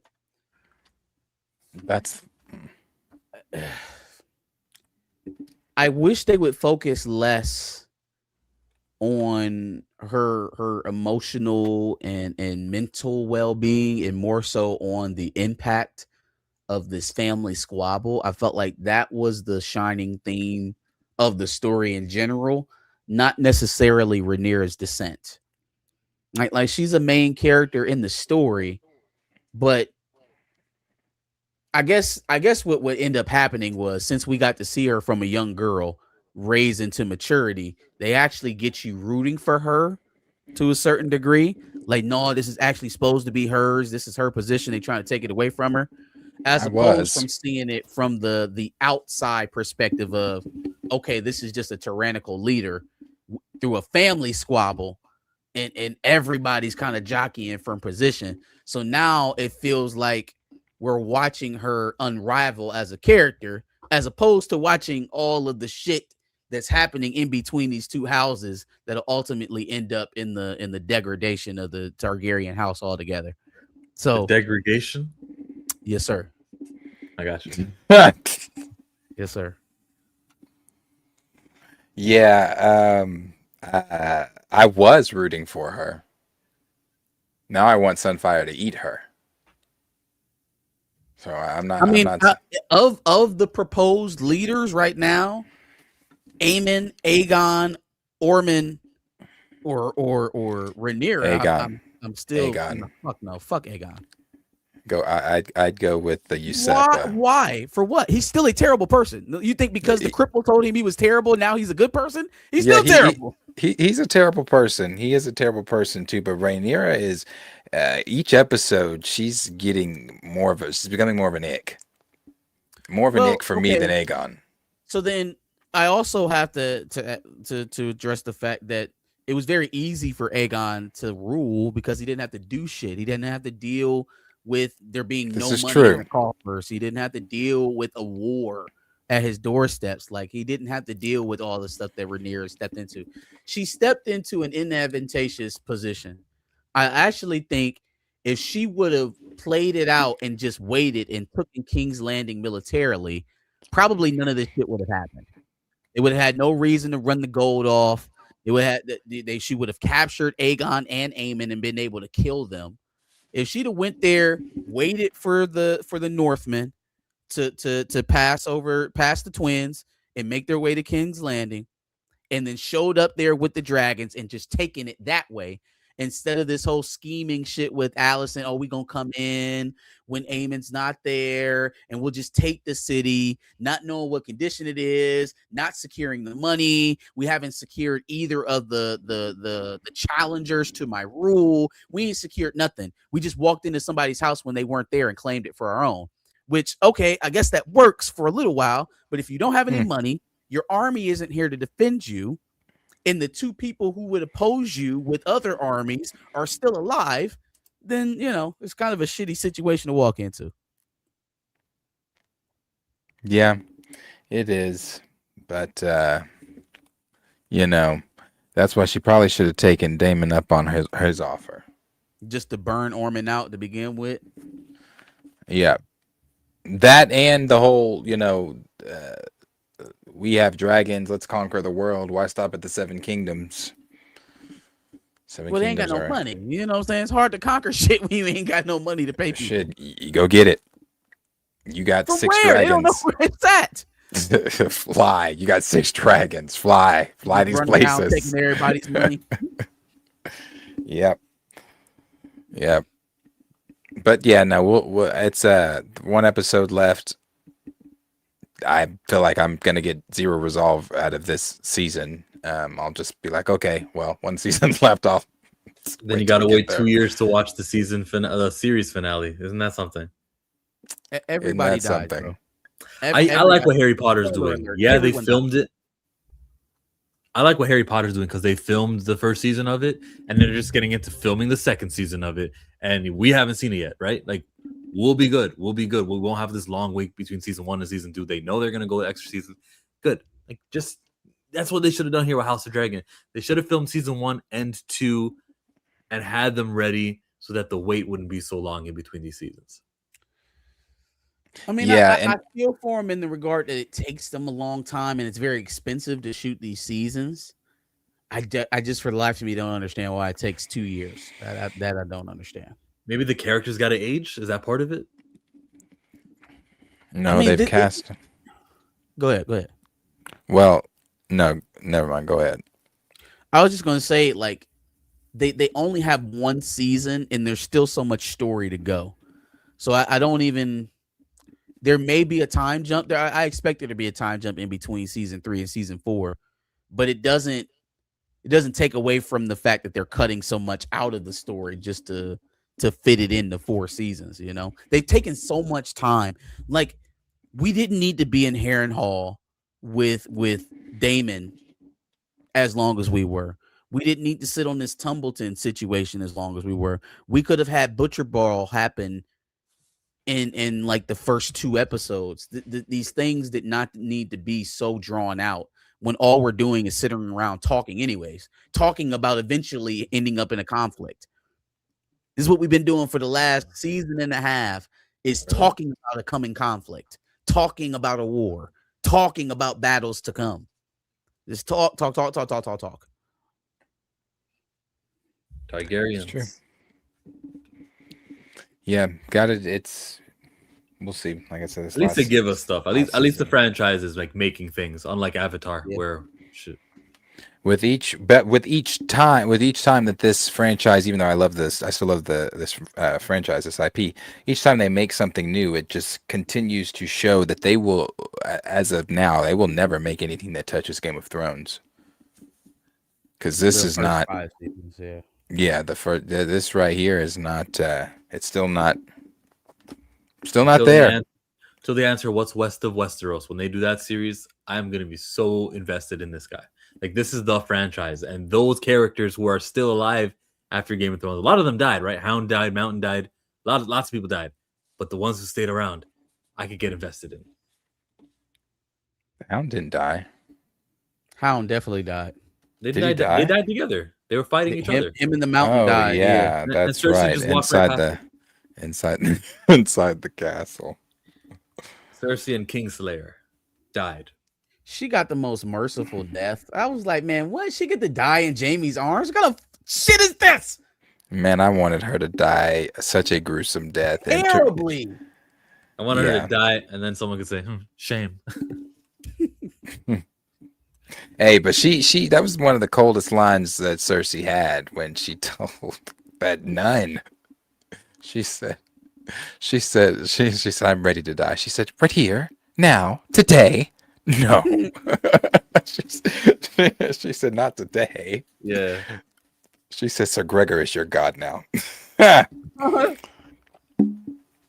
man. Cersei was a bitch, but she knew how to play the Game of Thrones. Knight of the Seven Kingdoms. Yeah, what is that? That's another show? That's the one with Duncan Egg. It was good. It was really good. Get up, Sir Duncan! That's only 100 years before Game of Thrones, but this was like House of Dragon is 200 years before Game of Thrones. Yeah, roughly. I thought it was in the middle. I thought it was 100 years after Dance. It's 100 years after Dance of the Dragon. Before. Yeah, yep. It was right in the middle. Gotcha. Yeah, Knights of Seven Kingdoms is good. It's good. Young Egg just finished filming all his scenes for season 2. Good. So HBO Max are giving us some stuff. Put belt to his ass. Keeping the subscribers happy. Paramount Plus is not doing that with Avatar. Oh, I don't. We weren't here to talk about that. What did you think of the Seven Havens trailer? Because that was some ass. The what now? The Seven Havens trailer. Yes, some of it didn't look good. Like, the art style wasn't really for me. But I could be bought. Series. Maybe it's the not new final Avatar product. series. Why is that the animation? The animation, sure, like that. Yeah, okay, how it looked, but like the premise of the story, I still gotta wait to see how it goes. Twins, that's kind of intriguing. We got an Airbender in there. Pull that trailer up real quick. And twins. This trailer, when I saw it, I said, "Listen, What do we? I said, what's going on at Avatar Studios? Man, twins.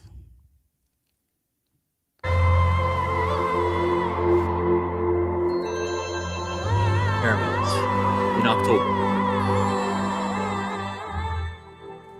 Why do you look like I hate this animation. me? At least it's 2D. Laura needs to be prepared, because long ago our ancestors weren't. And the Avatar let us down. So she is the worst Avatar. Confirmed. She let she let civilization get destroyed. What is all this old looking shit? It's the spirit world's fault. See, the animation didn't look bad there. It looks like the 9th Jedi animation.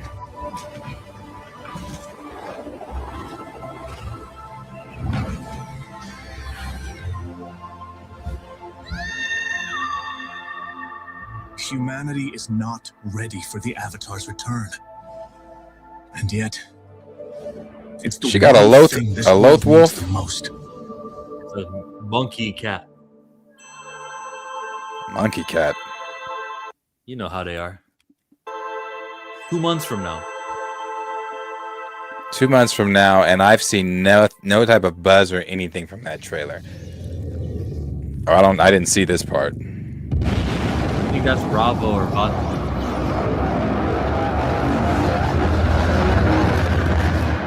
But that's intriguing. Like, this has to do with like the lore of the Avatar. Like that's kind of interesting to me. I got to see the show. I'm not gonna crap on it. But like, finally, you know, like that's kind of my point. Is like this franchise has kind of been stale. The Netflix stuff that they do live action doesn't really count because they're just repeating a story. But finally, we get something since Korra 10 years ago. Thank you. It just doesn't look like the Avatar or Korra. The that's a thing for me. That's always a big thing for me when it comes to animation. Is how does this shit look? Is it gonna keep me in or take me out?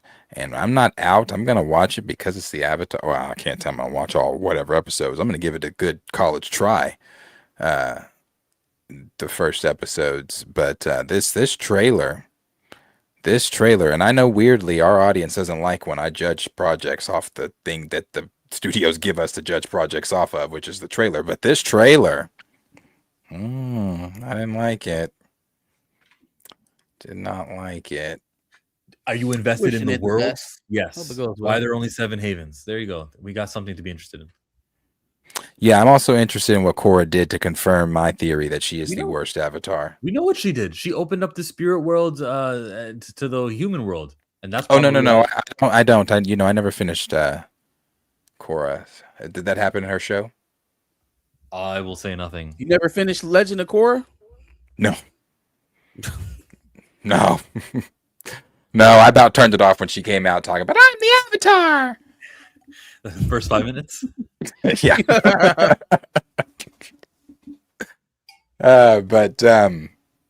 Okay, so you got 2 months of homework to do. Watch Legend of Korra, and you might like some parts.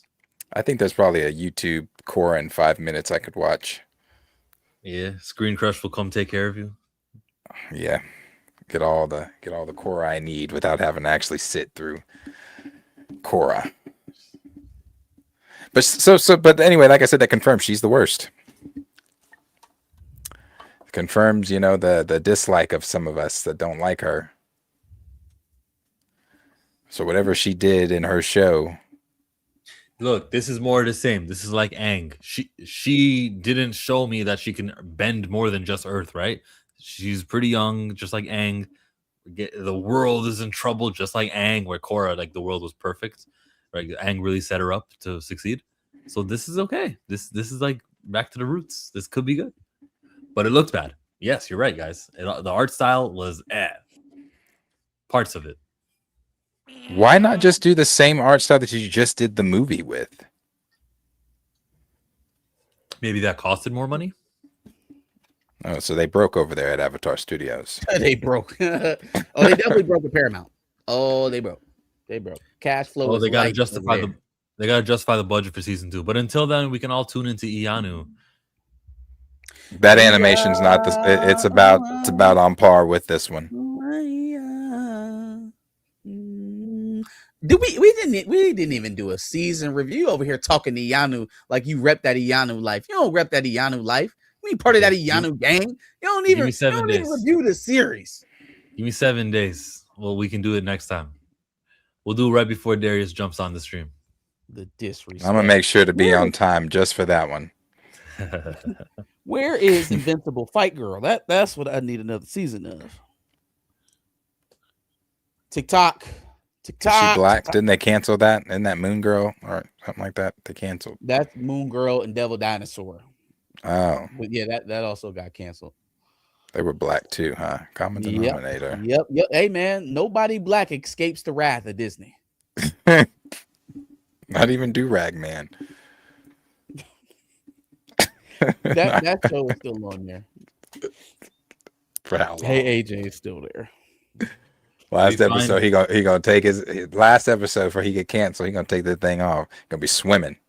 Kids are gonna be swimming. He gonna unrag. I don't think Disney understands the concept of unragging. They know just enough to know to have a nigga, but they don't understand what it's all for. I don't think they get it. If he take that thing off and y'all viewers aren't drowning because it's always on. Darius, he might take that bitch off and have a afro up underneath there. For all they know, that thing is for no purpose. He's just wearing it for style. Captain Do-Rag.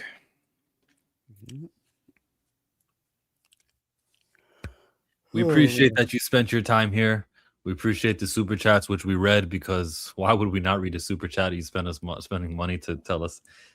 Let me not do that. Hey, I'm out. I'm Chillmonger. Subscribe, watch all my videos. I'm gonna do a short talking about how Ryan Coogler doesn't understand Judas and the Black Messiah because of his decision here of killing T'Challa. I'm gonna make sure I give J. Edgar Coogler his credit. But look out for that. Thumbs up. You like that? You like that? I'm gonna keep that in the video. I might do that. Yep, keep that one. All right, that was a short set idea that I got, so look out for it. Thank you for coming. Planet Fanatics, when are you streaming next? You back to the streaming game, huh? Yeah, back again on Monday. Back again on Monday. Go watch the Vernell Hill show when it's done. That's something that's happening. That is dope. Yep. Yeah, we'll have a Martin spinoff. That's cool.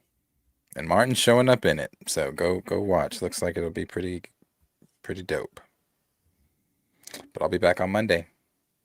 And Marcus, for sure, y'all know where to find me this Sunday. We'll be on the couch 4:30. Come check out Dubs and L's Behind the Cape. It's a good time. Don't miss it. Thank you for coming. Here comes Josh. Hey, I've been watching y'all every single time on Thursday and Friday, because I swear to God, y'all switch up every now and then. But rock out. I'm fucking with it. I'm out. Thank you, Josh. Appreciate it. I know.